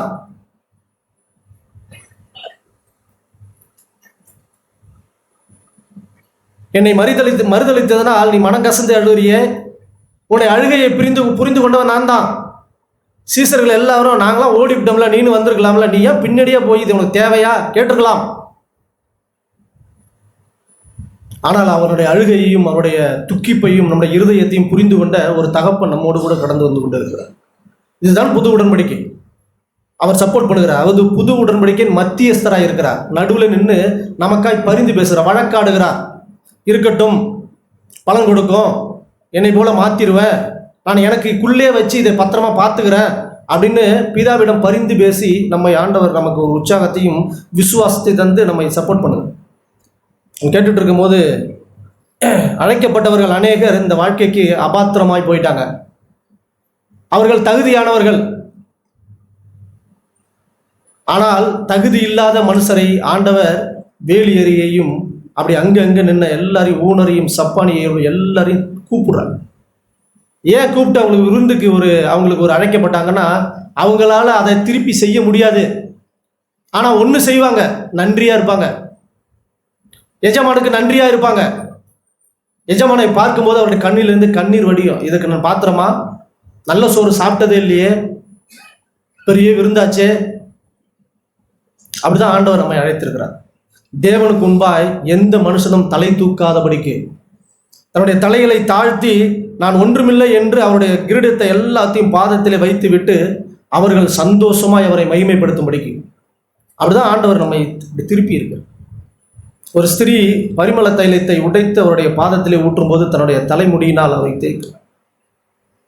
சகோதரிகளுக்கு மகிமையாய் இருக்கிற அந்த முடியினால் நான் ஒன்றுமில்லை என்றதுதான் அது அர்த்தம். எல்லாரும் அப்படிதான், சீஷர்கள் எல்லாரும் அப்படி வந்து தேவனை பணிந்து கொண்டு பரிசுத்தாவின் பலன் வரும்போது எல்லாம் தலைகளாய் மாற்றப்பட்டு. அப்படிதான் ஆண்டவர், நான் கேட்டுட்டு இருக்கும்போது ஒரு வார்த்தை மாத்திரம் அப்படி நான் சொல்றேன். எனக்கு ஆண்டவர் அப்படி சொன்னாங்க. லூக்கா எழுதின சுவிசேஷம் 19ஆம் அதிகாரம்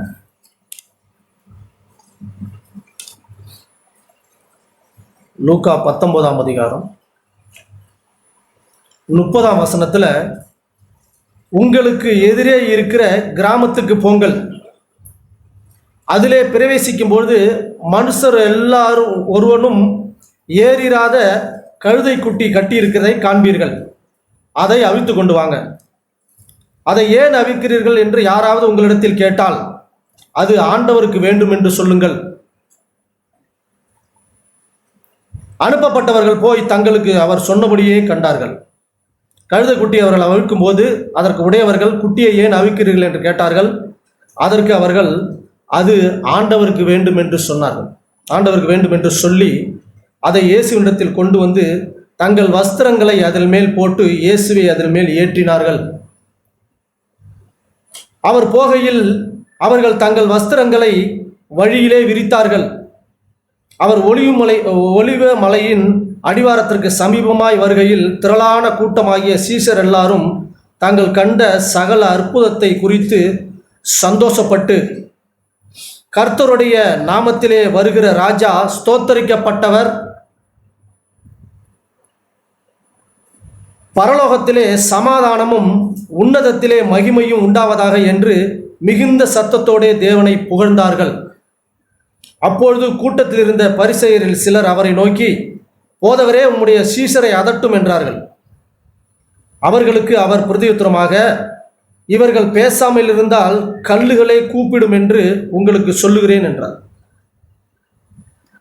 அவர் சமீபமாய் வந்தபோது நகரத்தை பார்த்து அதற்காய் கண்ணீர் விட்டு அழுது, உனக்கு கிடைத்த இந்த நாளிலாகிலும் உன் சமாதானத்துக்கு ஏற்றவர்களை நீர் அறிந்திருந்தாயானால் நலமாயிருக்கும், இப்பொழுதோ அவைகள் உன் கண்களுக்கு மறைவாய் இருக்கிறது என்று ஆண்டவர் இருதயத்திலே துக்கப்படத் தொடங்கினார்.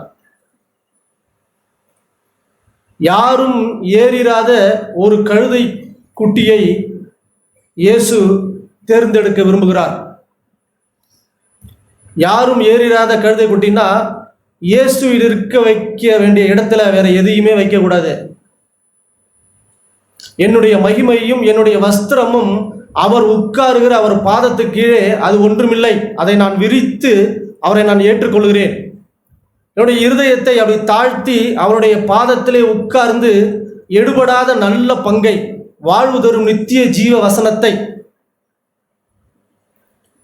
மரியாள் தெரிந்து கொண்டது போல அவருடைய பாதத்திலே நான் அப்படி அவருடைய அன்பை பார்க்க நான் வந்திருக்கிறேன். அதிலே அவர் பிரியப்பட விரும்புகிறார். அவர் உட்காருகிற, அவர் மகிமைப்படுகிற இடத்திலே வேற எதையும் நான் வைக்காதபடிக்கு யாரும் ஏறிராத ஒரு கழுதை குட்டியை தேவன் தெரிந்து கொள்ள விரும்புகிறார். அது அழைக்கப்பட்டவர்களுக்கு அது சாத்தியமல்ல. ஏனென்றால் ஆல்ரெடி அவங்க ஒரு ஏறின ஒரு சவாரி செய்த அவர்களுடைய கையை பார்த்து எனக்கு ஒரு பலன் இருக்கு, இது எனக்கு வேண்டாம். ஒருவேளை இப்படி சொல்ல போனா அந்த விருந்தை விட இது எனக்கு பெருசுன்னு நினைச்சவங்க தான் அதை ஸ்கிப் பண்ணி அவாய்ட் பண்ணி போனவங்க.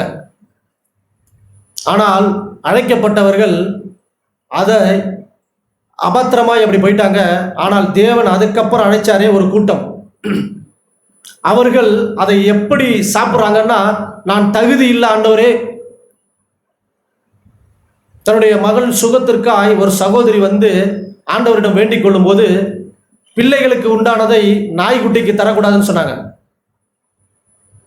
மேஜையிலிருந்து விழுகிறதை தின்கிற நாய்க்குட்டி தான் ஆண்டவரேன்னு தன்னை தாழ்த்துகிறார். சுகம் அப்பொழுதே புறப்பட்டு அவருடைய கையில் இருந்து போகுது. ஆண்டவர் ஒரு முறை அப்படி போயிட்டு இருக்கும்பொழுது ஒரு பெரும்பாடு உள்ள ஸ்திரீ தன்னை தொடுகிறார். ஆண்டவர் நின்று என்னை யாரோ தொட்டுட்டாங்கன்னு சொல்றாங்க. என்னை ஒருவர் தொட்டுட்டாங்க. சீசர்கள் எல்லாரையும் பார்த்து சீசர்கள் சொல்றாங்க, இயேசுவை பார்த்து, எல்லாரும் உங்களை உரசிக்கிட்டு வர்றோம், திரளான கூட்டம் வருது, இது எப்படி ஒருவர் தொட்டது உண்டுன்னு நீங்க எப்படி சொல்றீங்க ஆண்டவரே? அதை ஆண்டவர் சொல்கிற ஒரு வழி, ஒரு ஒரு ஒரு வார்த்தை, என்னிலிருந்து வல்லமை ஒன்று புறப்பட்டது. கிறிஸ்து இயேசுவை நாம் தொடணும், அப்படி தொட்டோம், விசுவாசமாய் தொட்டோம்னா அவரில் இருந்த வல்லமை ஒன்று புறப்பட்டு வரும்.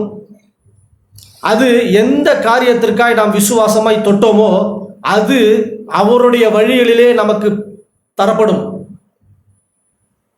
அப்படிதான் ஆண்டவர் எந்த மனுஷனும் அவருக்கு முன்பாய் தலையை தூக்காதபடிக்கு, பெருமை கொள்ளாதபடிக்கு, சந்தோஷமாய் இளைப்பாறுதலாய், இதற்கு நான் தகுதி இல்லாத மனுஷன் ஆண்டவரே, என்னை நீங்க தகுதிப்படுத்தினீங்களே அப்படின்னு அந்த ஸ்திரீ அப்படி தொட்ட போது தான் மறைந்து இருக்கிறதை எப்படியாவது கண்டுபிடிச்சிருவாங்கன்னு சொல்லி தன்னை கொண்டு வந்து அப்படி சரணடைகிறார். அவள் பயந்து வந்து, ஆண்டவரே, தன்னுடைய தொட்ட காரணத்தை எல்லாத்தையும் சொல்ற, என்னுடைய ஆஸ்தி எல்லாத்தையும் நான் அழிச்சிட்டேன், என் சொத்து எல்லாம் போயிட்டு, என் வாழ்நாள் எல்லாம் இது சரி பண்ண, இதுக்கு எனக்கு அப்படி சுகமே கிடைக்கல, எனக்கு ஒரு நல்ல வாழ்க்கையே தெரியல, எவ்வளோ தூரம் சபை கூடி வந்து ஆண்டவருடைய வார்த்தையை கேட்கிறேன், எனக்கு வாழ தெரியல. இப்போ நான் செல்லும் செலவை, கேட்டது போல செல்லும் செலவை கணக்கு பார்த்து உட்கார்ந்து நான் பார்த்து மறுபடியும் அந்த குடிசையை, அந்த எனக்குன்னு கட்டி வச்சிருந்த அந்த சின்ன சின்ன இடிந்து போகிற அவிசுவாசமான அற்ப காரியத்தை, இந்த இம்மைக்குரிய எல்லாத்தையும் இடிச்சு போட்டுட்டு அஸ்திபாரமாகிய கிறிஸ்து மேலே என்னுடைய பில்டிங்கை நான் கட்ட விரும்புகிறேன். அப்படி தன்னுடைய இருதயத்தையும் தலைகளையும் தாழ்த்தி அவர் முன்பாய், தேவனே நீங்க பொறுப்படுத்துங்க.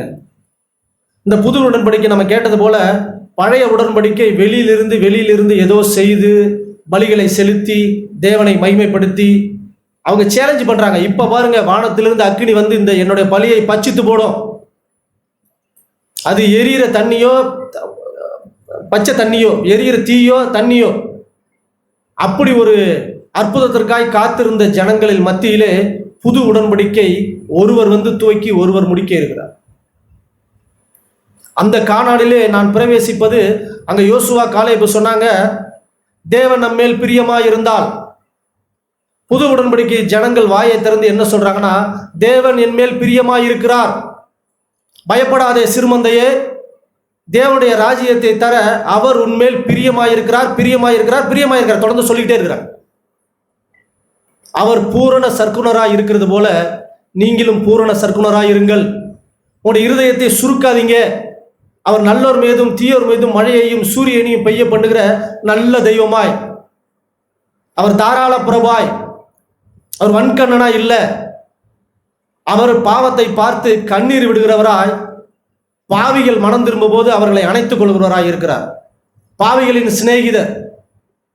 அப்படி பார்த்து இந்த பரிசேயர் இந்த கழுதை குட்டியிலே அப்படி ஓசன்னா என்று அவருடைய எல்லாற்றையும் அப்படி பாதையிலே போட்டு அவரை கூட்டி அப்படி கழுதை குட்டியிலே கொண்டு வரும்போது பரிசேயர்களுக்கு இடர்கள் உண்டாகுது.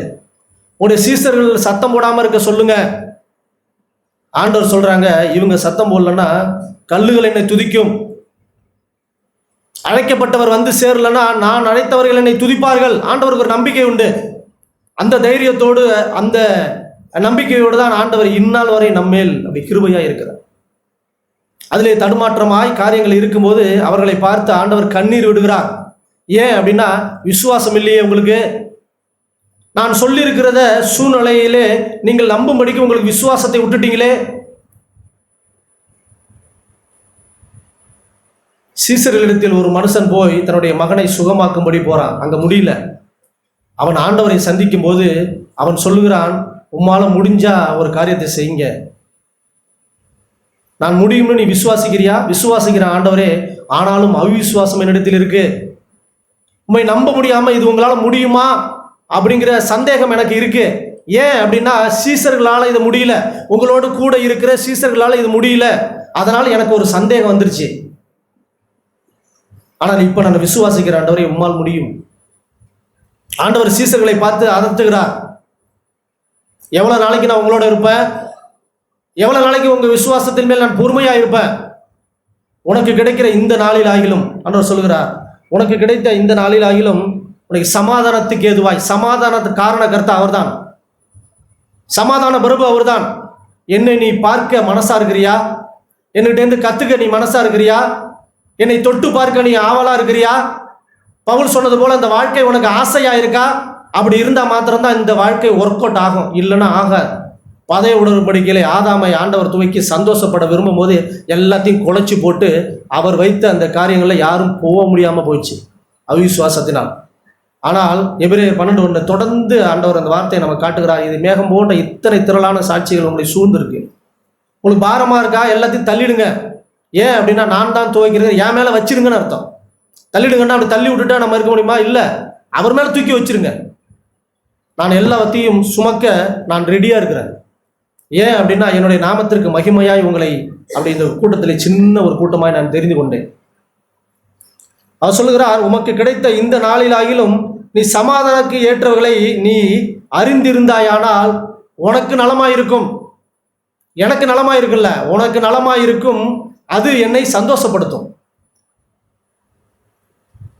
அப்படிதான் ஆண்டவர் அப்படி சொல்றாங்க. இப்பொழுதோ அவைகளின் வழி அதை மறைந்திருக்கிறது. பரிசேயர்களுக்கு எல்லாம் மறைஞ்சு இருந்துச்சு. அது அவர்களுக்கு என்ன மறைஞ்சு இருந்துச்சுன்னாக்கா, இயேசு, அவர்கள் மறைந்திருந்த ஒரே விஷயம் கிறிஸ்து இயேசு தான், அந்த நித்திய ஜீவன் தான். தேவனையும் அவர் அனுப்பின குமாரனையும் விசுவாசிப்பதே நித்திய ஜீவன், அவரை அறிந்து கொள்வதே நித்திய ஜீவன். அவங்க சொன்னாங்க, இயேசுகிட்டே வந்து சொன்னாங்க, எனக்கு தேவனை தெரியும், எல்லாரையும் தெரியும், நீ யாருன்னு கேட்டாங்க.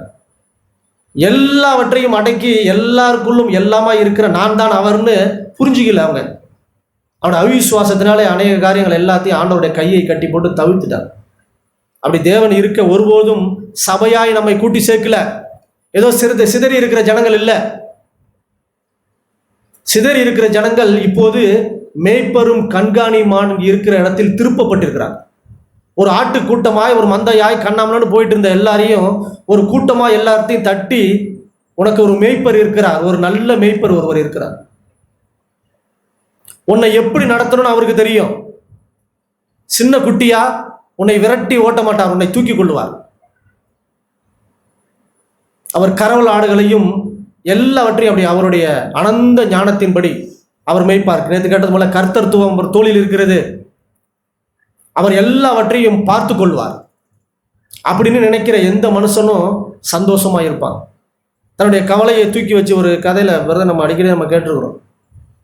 ஏதோ படகுல பிரயாணம் பண்ண ஒரு லிஃப்ட் கேட்டு போன ஒரு அம்மா, அவங்க புல்லுக்கட்டை தூக்கி தலையிலே வச்சுக்கிட்டு படகுல போயிட்டு இருந்தாங்களாம். அந்த மனுஷனை கேட்கும் பொழுது, ஏங்க படகுல தான் உனக்கு இடம் கொடுத்துட்டேனே, அந்தாண்ட கொண்டு விட்டுறேன்னு தான் அவங்களாம் கூப்பிட்டுருக்கேனே, அப்புறம் ஏன் தலையில் அதை தூக்கி வச்சிருக்கீங்க அப்படின்னா, இல்லை அதுவும் வெயிட்டாக இருக்குமே அப்படிங்கிறது அதனுடைய அதான் அவனுக்கு புரியல. அதாவது தன்னுடைய சுமையை நானே சுமந்து போகிறது போல ஆண்டவரை இளைப்பாறுதலாய் விசுவாசம் அப்படிங்கிற ஒரு கப்பலை அவர் தந்திருக்கிறார்.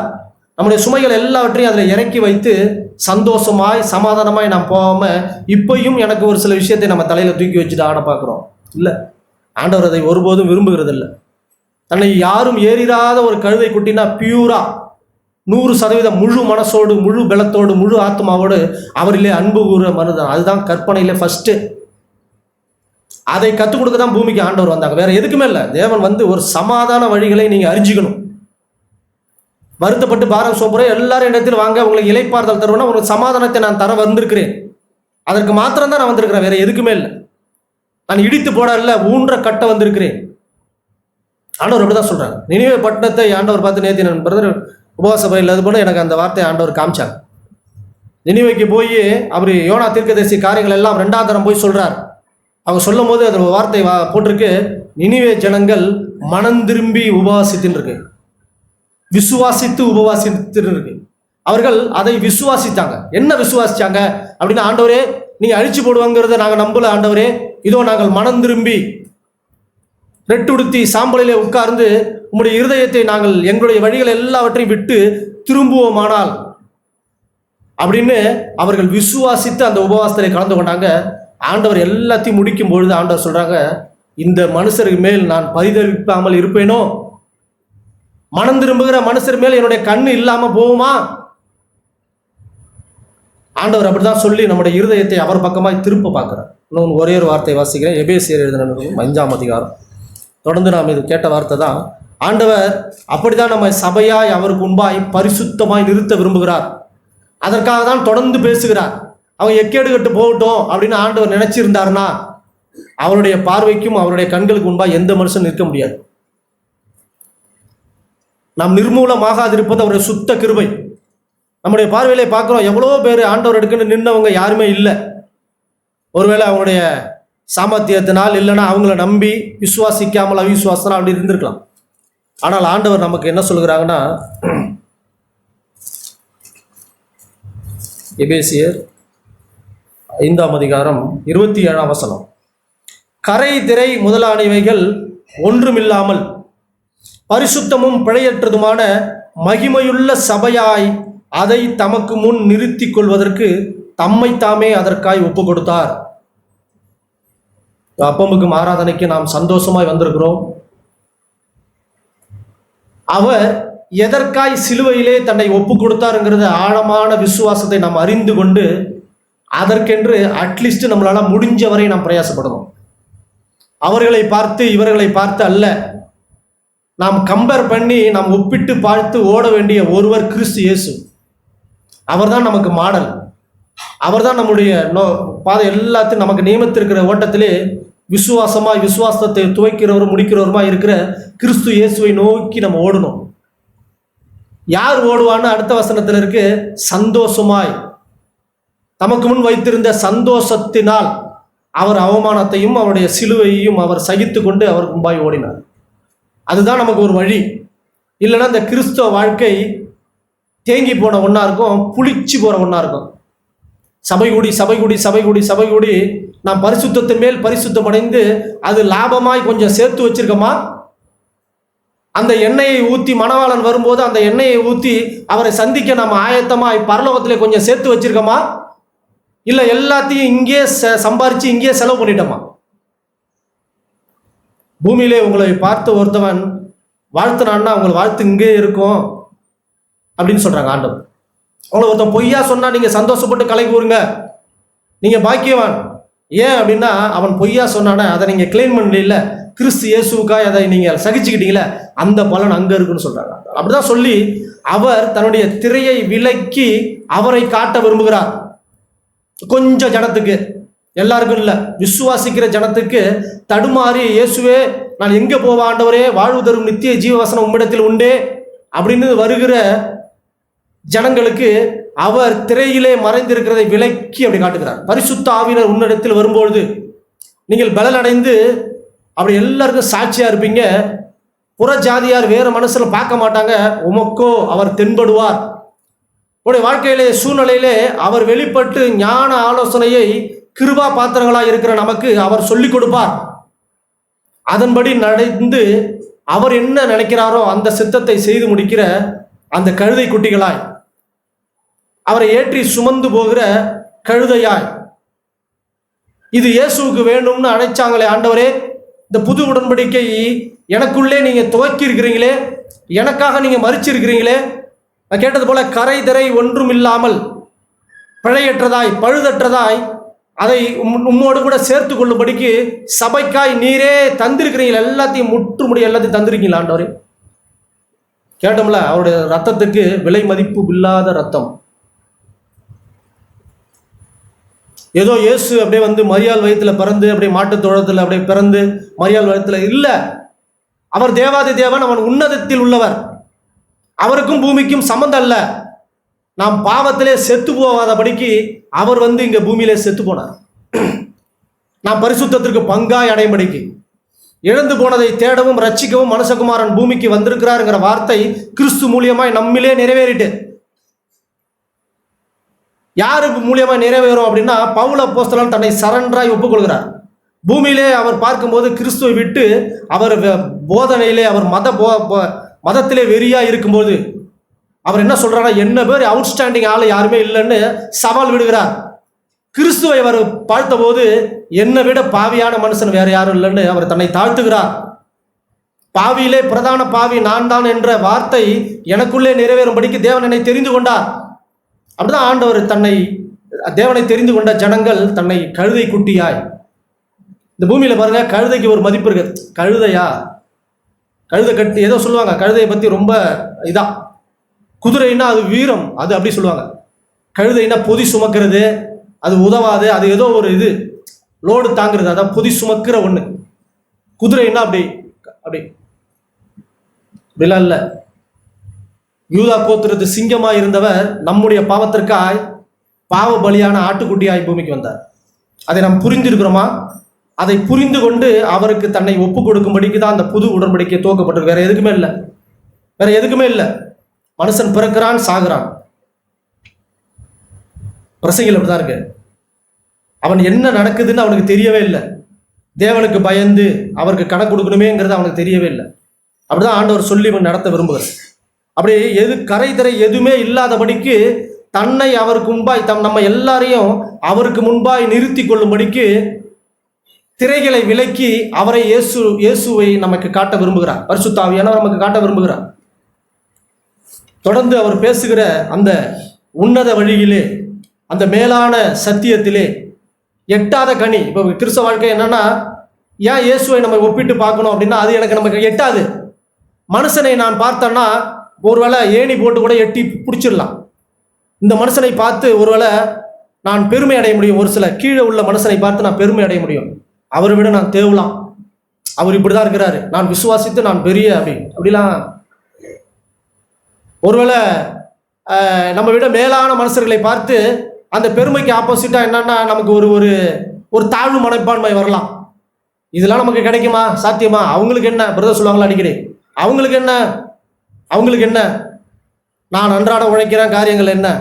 அவங்களுக்கு உள்ளதை அவங்களுக்கு உள்ளதை தேவன் அவங்கள்ட்ட கேட்பாங்க, என்னிட்ட உள்ளதை தேவன் என்னிட்ட கேட்பாங்க.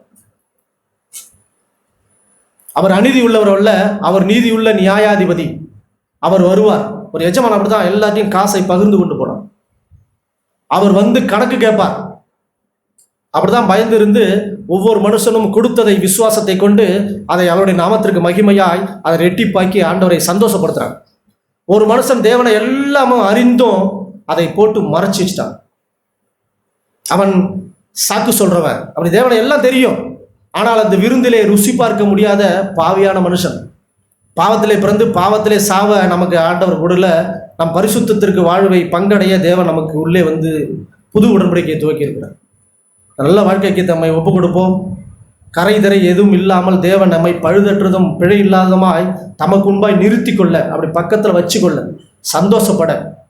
ஆதாமை ஆண்டவர் உண்டு பண்ணி அவனோடு கூட அப்படி உலாவி சந்தோஷப்பட, தேவனோடு கூட பேசி அப்படி சந்தோஷப்பட. நினைவே ஜனங்கள் மனம் திரும்பும் போது ஆண்டவர் மனுஷன் தீர்க்க தரிசி போய் எப்போ விழுந்து போகும்னு பார்த்துட்டு இருக்கான். மனுஷன், என் பக்கத்தில் இருக்கிற மனுஷன் கூட தேவனுக்கும் எனக்கும் உள்ள உறவை புரியாம, நமக்கும் உள்ள உறவை புரியாம இவன் எப்போ விழுந்து போனான்னு கூட பார்க்கலாம். இல்லை, அது அவனுடைய கண்களுக்கு ஆச்சரியமாகும்படிக்கு தேவனுடைய கண்களிலே கிருபை கிடைத்து, நான் இந்த மனுஷனுக்காய் பரிதபிக்காமல் இருப்பேனோ?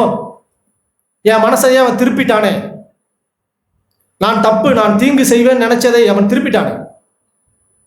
இல்லை, நான் இப்போ தீர்க்கதரிசி வசனங்கள் அப்படிதான் வாசிக்கிறோம். ஒரு மனுஷனை நான் கட்டுவேன், நாட்டுவேன் என்று சொல்றான். அவன் சொன்ன வார்த்தையின்படி செய்யாமல் இருந்தால் நான் அப்படியே மனம் மாறுவேன். ஆனால் ஒரு மனுஷனை நான் இடிப்பேன், அழிச்சு போடுவேன்னு சொன்னேன். அவன் மனம் திரும்பி மாறினால் என்னுடைய மனசை நான் மாத்திப்பேன். ஏன் அப்படின்னா, என்னை மனதை சந்தோஷப்படுத்துறவர்களை நான் தேடுகிறேன்னு சொல்றேன். என் மனசை சந்தோஷப்படுத்தி இளைப்பாறுதல் பிரவேசித்து என் ஆண்டவர் ஒருவர் இருக்கிறார், எனக்கு தகப்பன் ஒருவராக இருக்கிறார் என்று அவருடைய எல்லா சாமர்த்தியத்தையும் விட்டுவிட்டு இயேசு எனக்காய் மரித்து உயிர் தெரிந்த கிறிஸ்து இருக்கிறார், அவருடைய கையை பிடித்து நடக்க விரும்புகிற எல்லாருமேலும் பரிசுத்த ஆவியானவர் தங்கி இருப்பார். வெளிப்படுத்தல ஒரு சபையை பார்த்து, லவோதிக்கேயா சபையை பார்த்து ஆண்டவர் வாசலில் நின்று கதவை தட்டுகிறேன்னு சொல்லி, என்னுடைய சத்தத்தை கேட்டு ஒருவன் கதவை திறந்தால் அவனோட பிரவேசம். ஆண்டவர் கட்டாயப்படுத்துகிற தேவன் அல்ல, அவர் ஜெண்டிலாய். பரிசுத்த ஆவியானவர் வந்து ரஃப்பான ஆள் இல்லை, மெல்லிய சத்தமாய். அப்படிதான். அதற்கு ஆப்போசிட்டா சாத்தானும் நம்முடைய வாழ்க்கையிலே அப்படி ரஃப்பா, அப்படியே பெரிய, அப்படியே பயப்படுத்துற அப்படிலாம் இல்லை, சாஃப்டாய் அப்படி உள்ள வர்றான். ஆதாமுக்குள்ளே அப்படி, ஏவாளுக்குள்ளே அப்படி அப்படி அப்படியே சைலண்டாய். ஆண்டவர் சொன்ன வார்த்தை, ஒரு வார்த்தை மாத்திரம் அப்படி எல்லாமே சரியா இருக்கிறது போல காட்டி நம்முடைய வாழ்க்கையிலே உள்ள வர்றான். நமக்கும் இடம் கொடுக்குறோம், ஆண்டவர் நாம மகிமைப்படாமல் அப்படி போகுது. அப்போ என்ன நடக்குதா? தம்மை ஒழித்துக் கொள்கிறோம். ஆண்டவர் நம்மை அழைக்கும் போதும் நான் இப்படி இருக்கிற ஆண்டவரே பாவியா இருக்கிறேன் அப்படின்னு ஒழிச்சுக்கிறேன். உனக்கு பரிசுத்த திறதான் நான் வந்தனே, நான் தான் பாவி, எல்லாத்தையும் அப்பயே. ஆனா அந்த காலங்கள் தோன்றது முன்னவே நான் முன்னதாக எல்லாத்தையும் செஞ்சு முடிச்சனே, நீ அதை விசுவாசிக்கலையா? நல்லா தானே போயிட்டு இருந்துச்சு, என்ன அப்படின்னாக்கா ஏதோ ஒரு காரியங்கள் எனக்கு உள்ளே வந்துச்சு, அதுக்கு நான் தன்னை ஒப்பு கொடுத்துட்டேன். இல்லை, ஆண்டவருடைய வழிகளுக்கு ஒப்பு கொடுத்து நான் ஒன்றுமில்லை என்று போய், ஆண்டவரே என் மேல் நீங்கள் ஏறி சந்தோஷப்படுங்க, என் வாழ்க்கையில நீங்கள் சந்தோஷப்படுங்க, நான் வேற யாரையும் ஏற்ற விரும்பல ஆண்டவரே, வேற யாரையும் எனக்கு அது சந்தோஷமா இருக்காது, என்னுடைய எல்லாவற்றையும் விரித்து நீ நடந்து வரும்படிக்கு என்னை நான் தாழ்த்துகிறேன், என்னுடைய வாழ்க்கையை உமக்குள்ளே நான் வைக்க விரும்புகிறேன், அப்படி உம்மை தொட்டு பார்க்க விரும்புகிறேன். யோவான் அப்படிதான் சொன்ன, நாங்கள் கண்டதும் கேட்டதும் தொட்டதும் ருசி பார்த்ததும் அவரை இருக்கிய இந்த கிறிஸ்துவை நாங்கள் பிரசங்கிக்கிறோம். நீங்களும் அந்த டேஸ்ட்டை பாருங்க. அப்படி பார்த்துட்டீங்கன்னா அதில் நீங்கள் சந்தோஷமா இருக்கிறீங்க, உங்களுடைய எந்த குறையும் அதற்கு முன்பாய் ஒன்றுமில்லை. அப்படிதான் ஆண்டவர் சொல்லி நம்மை அவர் பக்கமாய் திருப்ப விரும்புகிறார். அவருடைய ஆவியை புரிந்து அவருக்கு இணக்கமாய் ஒப்பு கொடுப்போம். தேவன் சபையிலே அவருடைய திரைகளை விலக்கி நமக்கு காட்டுகிறார். உண்மையிலே இது நான் கேட்கும்போது ஒரு பெரிய சத்தியம். நான் ஒரு சில சபைகளில் அப்படி சொல்கிற, அப்படி இந்த ஏதாவது அப்படி யூடியூப்ல ஏதாவது பார்க்குறப்போ ஒரு சில விஷயங்கள்லாம் வருது. அதை பார்த்து நம் மேலான சத்தியத்திலே நம்ம எவ்வளவா ஆண்டவர் உள்ளும் புறமும் மேய்ச்சலை கண்டடையும்படிக்கு தேவன் நமக்கு நம்ம இருதயத்தை நாம் பார்த்து நடத்துகிறார் அப்படின்னு சொல்லி அவர்கள் பார்க்குறதெல்லாம், கம்பேர் பண்ணுறதெல்லாம் மனுஷனை பார்த்து பூமியிலே பெருசாக அவனை வச்சிருவேன். இதுதான் உனக்கு ஆசீர்வாதம். ஆண்டவர் உன்னை ஆசீர்வதிக்கிறாருன்னா உனக்கு இப்படி வெல் செட்டிலாக அப்படி இருக்கிறியா, அதுதான் ஆசீர்வாதம். ஆனால் ஆண்டவர் சொல்கிற ஆசீர்வாதம் உனக்கு இருதயத்தில் இருக்குது, உள்ளே இருக்குது. நீ ஒன்றுமில்லாமல் விதவி அந்த ஸ்திரீ 2 காசு போட்டாலே அதுதான் அவருக்கு ஆசீர்வாதம். இருக்கிறதுல கொஞ்சம் பங்கு பிரித்து ஒரு மூட்டையை கொண்டு போட்டானே அது இல்லை ஆசீர்வாதம். 2 மனுஷன் ஜெபம் பண்ணும் போது ஒருத்தன் எனக்கு எல்லாம் அப்படி எல்லாம் சொல்கிறானே அது இல்லை ஆசீர்வாதம். பாவியாக என் மேல் கிருபையாக இருங்கன்னு சொல்லிட்டு அவரை பார்க்க கூட கண்ணலை துணியாமல் மார்பிளை எடுத்துக் கொடுக்குறானே அதுதான் ஆண்டவர் கொடுக்குற ஆசீர்வாதம். அதுதான் சம்பத்து, அதுதான் அவனோடு கூட தங்கி இருக்கும். பற்பல வேலையினால் கவலைப்பட்டு எல்லாம் செய்கிற சரிதான், ஆனால் அவருடைய பாதத்திலே உட்கார்ந்து எடுபடாத நல்ல பங்கை தெரிந்து கொள்கிறானே அதுதான் சந்தோஷம். பேதுரு ஆண்டவரை அழைத்து கொண்டு உங்களுக்கு நடப்பக்கூடாது அப்படிங்கிறானே அது சந்தோஷம் இல்லை. நாங்கள் எங்கே போவோம் ஆண்டவரே, வாழ்வு தரும் நித்திய ஜீவசம் உம்மிடத்தில் உண்டேன்னு சொல்லி அவரிடத்தில் சரண்டர் அடைகிறானே அதுதான் சந்தோஷம். அப்படி சந்தோஷப்படுகிற மனுஷனுடைய இருதயத்தை பார்த்து அவன் இயேசுவை மறிதளித்த போதும் அவனுடைய அழுகையை புரிந்து கொண்ட ஆண்டவர் இப்போதும் நம்முடைய வாழ்க்கையில கடந்து வர விரும்புகிறார்.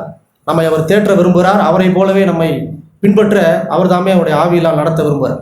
கரைதரை ஒன்றுமில்லாமல் நம்மை சேர்த்து கொள்ள அவர் இன்னைக்கும் என்னைக்கும் நம்மேல் பிரியமாய் ஆசையாய் இருக்கிறார். நாம் மாத்திரம் இந்த கிறிஸ்தவ வாழ்க்கையை பவுல் தொடர்ந்தது போல ஆசையாய் தொடருவோம். தேவன் தாமே நமக்கு உதவி செய்வாராம். நம்முடைய ஆண்டவர் உடன்படிக்கையின் ஆண்டவர். அப்படிதான் நாம வேதத்தில் வாசிக்கிறோம். நம்முடைய ஆண்டவர் உடன்படிக்கையின் ஆண்டவர், உடன்படிக்கையில் உண்மையுள்ள ஆண்டவர். ஒரு வார்த்தையை நீங்க வாசித்தீங்கன்னா உங்களுக்கு ஒரு சம்பவத்தை காண்பீர்கள். ஆபிரகாமை தேவன் சந்தித்தார். ஏன் சந்தித்தார்? அதெல்லாம் அவர் தீர்மானம். 11ஆம் அதிகாரம், ஆதியாகமம் 11ஆம் அதிகாரத்தில் எல்லாம் பாஷைகள் எல்லாம் தாறுமாறாக்கி விட்டன. அப்படி செதறிப்போன ஒரு கூட்டத்தில் தான் நாம் அதை வாசிக்கிறோம். 11ஆம் அதிகாரம், பூமி எங்கும் வழங்கின பாஷை கர்த்தரிடத்தில் தாறுமாறாக்கினார். 9ஆம் வசனம். செதறிப்போன ஒரு கூட்டத்தில் தேராகு அப்படின்னு நாம் வாசிக்கிறோம். 11ஆம் அதிகாரம் 32ஆம் வசனம். அப்படி ஆரம்பித்து அடுத்த வசனத்துல கர்த்தர் ஆபிரகாமை நோக்கின்னு ஆரம்பிக்குது. அது தேவனுடைய தெரிந்து கொள்ளுதல்,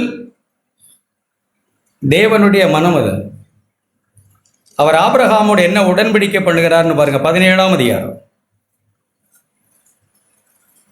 ஆபிரகாம் 99 வயதான போது கர்த்தர் ஆபிரகாமுக்கு தரிசனமாய், அடுத்த நடுவெல்லாம் பேசிக்கிட்டு தான் இருக்காங்க. அவர் எப்படி உடன்படிக்கை பண்ணினாருங்கிறத வாசிக்கிறதுக்காக சொல்றேன். நான் சர்வ வல்லமுள்ள தேவன், நீ எனக்கு முன்பாக நடந்து கொண்டு விசுவாசம் உள்ளவனாய் உண்மையுள்ளவனாய் இருவதுதான். நான் உனக்கும் எனக்கும் நடுவாக உடன்படிக்கை ஏற்படுத்தி உன்னை மிகவும் திரளாய் பெருக பண்ணுவேன். 4, நான் உன்னோடே பண்ணுகிற என் உடன்படிக்கை என்னவென்றால், நீ திரளான ஜாதிகளுக்கு தகப்பனாவாய், ஆபிரகாம் ஆபிரகாமாய் மாறுவாய், சாராய் சாராளாய் மாறுவாள். நான் உடன்படிக்கை பண்ணுகிறேன். இப்படி தேவன் ஆபிரகாமோடு உடன்படிக்கை பண்ணினாங்க, உன்னை திரளான ஜாதிகளை ஆக்குவேன். அது தேவனுடைய தெரிந்து கொள்ளுதல். இன்னைய வரைக்கும் தேவன் இஸ்ரவேல் தேசத்தோடு தான் இருக்கிறார்.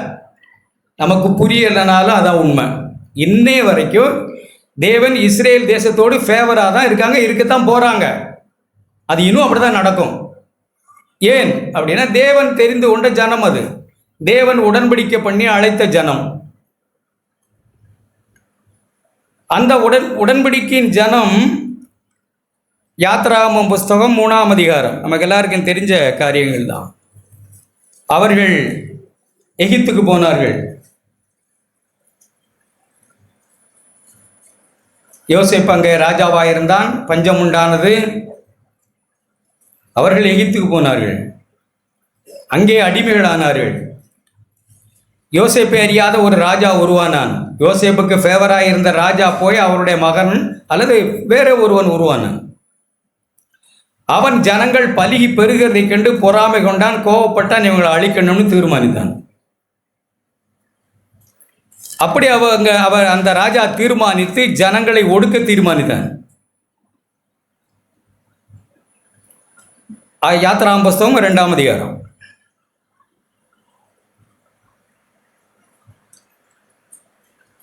அங்கே 2ஆம் அதிகாரத்தில் என்ன எழுதியிருக்கேன்? சில காலம் சென்ற பின்பு 23ஆம் வசனம். எகிப்தின் ராஜா மரித்தான். இஸ்ரவேல் புத்திரர் அடிமைத்தனத்தினால் தவித்து முறையிட்டு கொண்டிருந்தார்கள். அவர்கள் அடிமைத்தனத்திலிருந்து முறையிடும் சத்தம் தேவ சந்நிதியில் எட்டினது. தேவன் அவர்கள் பெருமூச்சை கேட்டு விடுவித்தார். மாதிரிலாம் நம்ம யோசிக்க கூடாது. தாம் ஆபிரகாமோடும் ஈசாக்கோடும் யாக்கோபோடும் செய்த உடன்படிக்கை நினைவு கூர்ந்தார். அன்னைக்கு ஆபிரகாமோடு பண்ணினமே ஒரு உடன்படிக்கை, அவன் மகன் ஈசாக்கோடு பண்ணினமே, யாக்கோபோடு பண்ணினமே. இப்ப அந்த ஜனம் இப்படி பெருமூச்சு விட்டு கொண்டு இப்படிப்பட்ட பாவத்தின், எகிப்து என்றால் பாவம், அந்த அடிமைத்தனத்திலிருந்து பெருமூச்சு விடுதே, இப்படிப்பட்ட துன்பங்களை அனுபவிக்குதே என்று அந்த உடன்படிக்கையை ஆண்டவர் நினைத்தார். அந்த உடன்படிக்கையை நினைத்து மோசேயை தேவன் அனுப்பினார். நினைவு கூர்ந்து கவனிக்கிறீங்களா? நம்முடைய ஆண்டவர் உடன்படிக்கையை மறக்காத ஆண்டவர், உடன்படிக்கையின் தேவன், உடன்படிக்கையில் ரொம்ப உண்மை உள்ளவர்.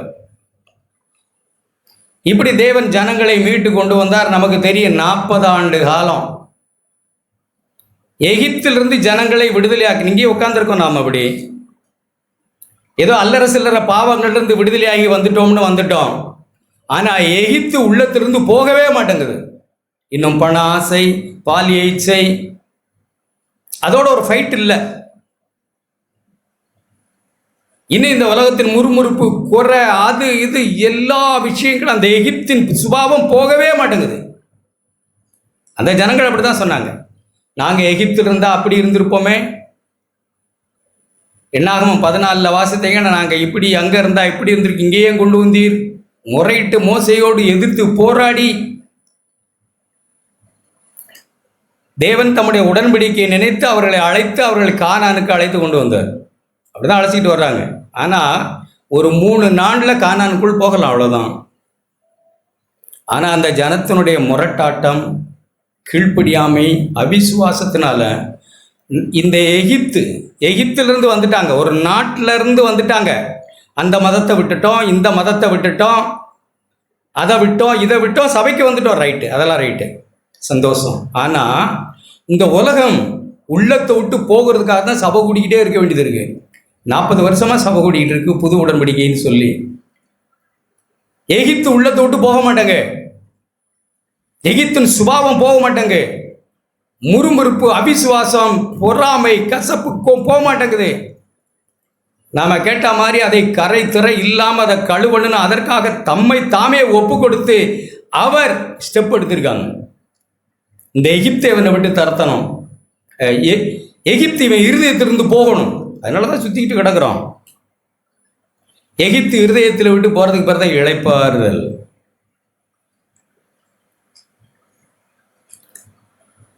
ஆனா எகிப்திலிருந்து வந்தவங்களே இங்க எத்தனை பேர்னு எனக்கு தெரியல. அதையும் நம்ம சிந்திக்கணும்ல.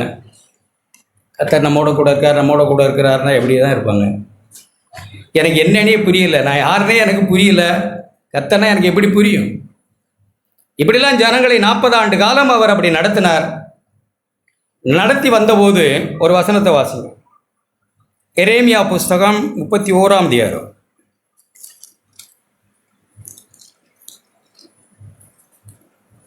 உடன்படிக்கைன்னா எப்பவுமே 2 பேர் அக்ரிமெண்ட், 2 பேர் வேணும்.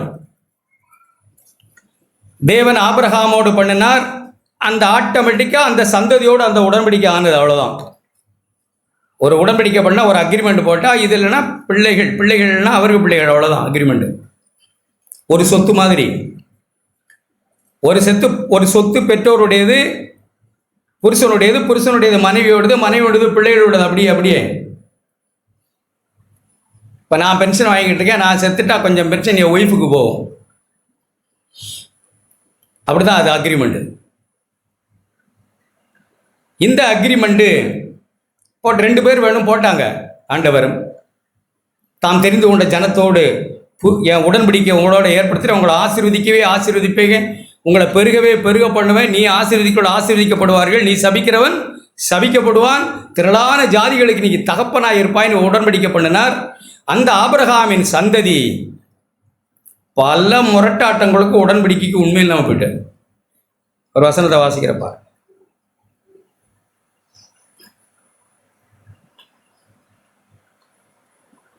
32. நான் அவர்கள் பிதாக்களை எகிப்து தேசத்திலிருந்து அழைத்து வர கைப்பிடித்த நாளிலே அவர்களோடே பண்ணின உடன்படிக்கையின்படி அல்ல. ஏன்? நான் அவர்கள் புருஷனாயிருந்தும், நாயகராயிருந்தோம்னா புருஷனாயிருந்தோம்னு தான் அர்த்தம், சரியான அர்த்தம். நான் அவர்கள் நாயகராயிருந்தும் அந்த என் உடன்படிக்கை அவர்கள் மீறி அவமாக்கி போட்டார்களே என்று கர்த்தர் சொல்கிறார். கர்த்தர் என்ன சொல்றாங்க? நான் உடன்படிக்கை பண்ணினேன், இவங்க யாரும் உடன்படிக்கைல நான் அவனோட உடன்படிக்கை பண்ணினேன், ஆபிரகாமோட.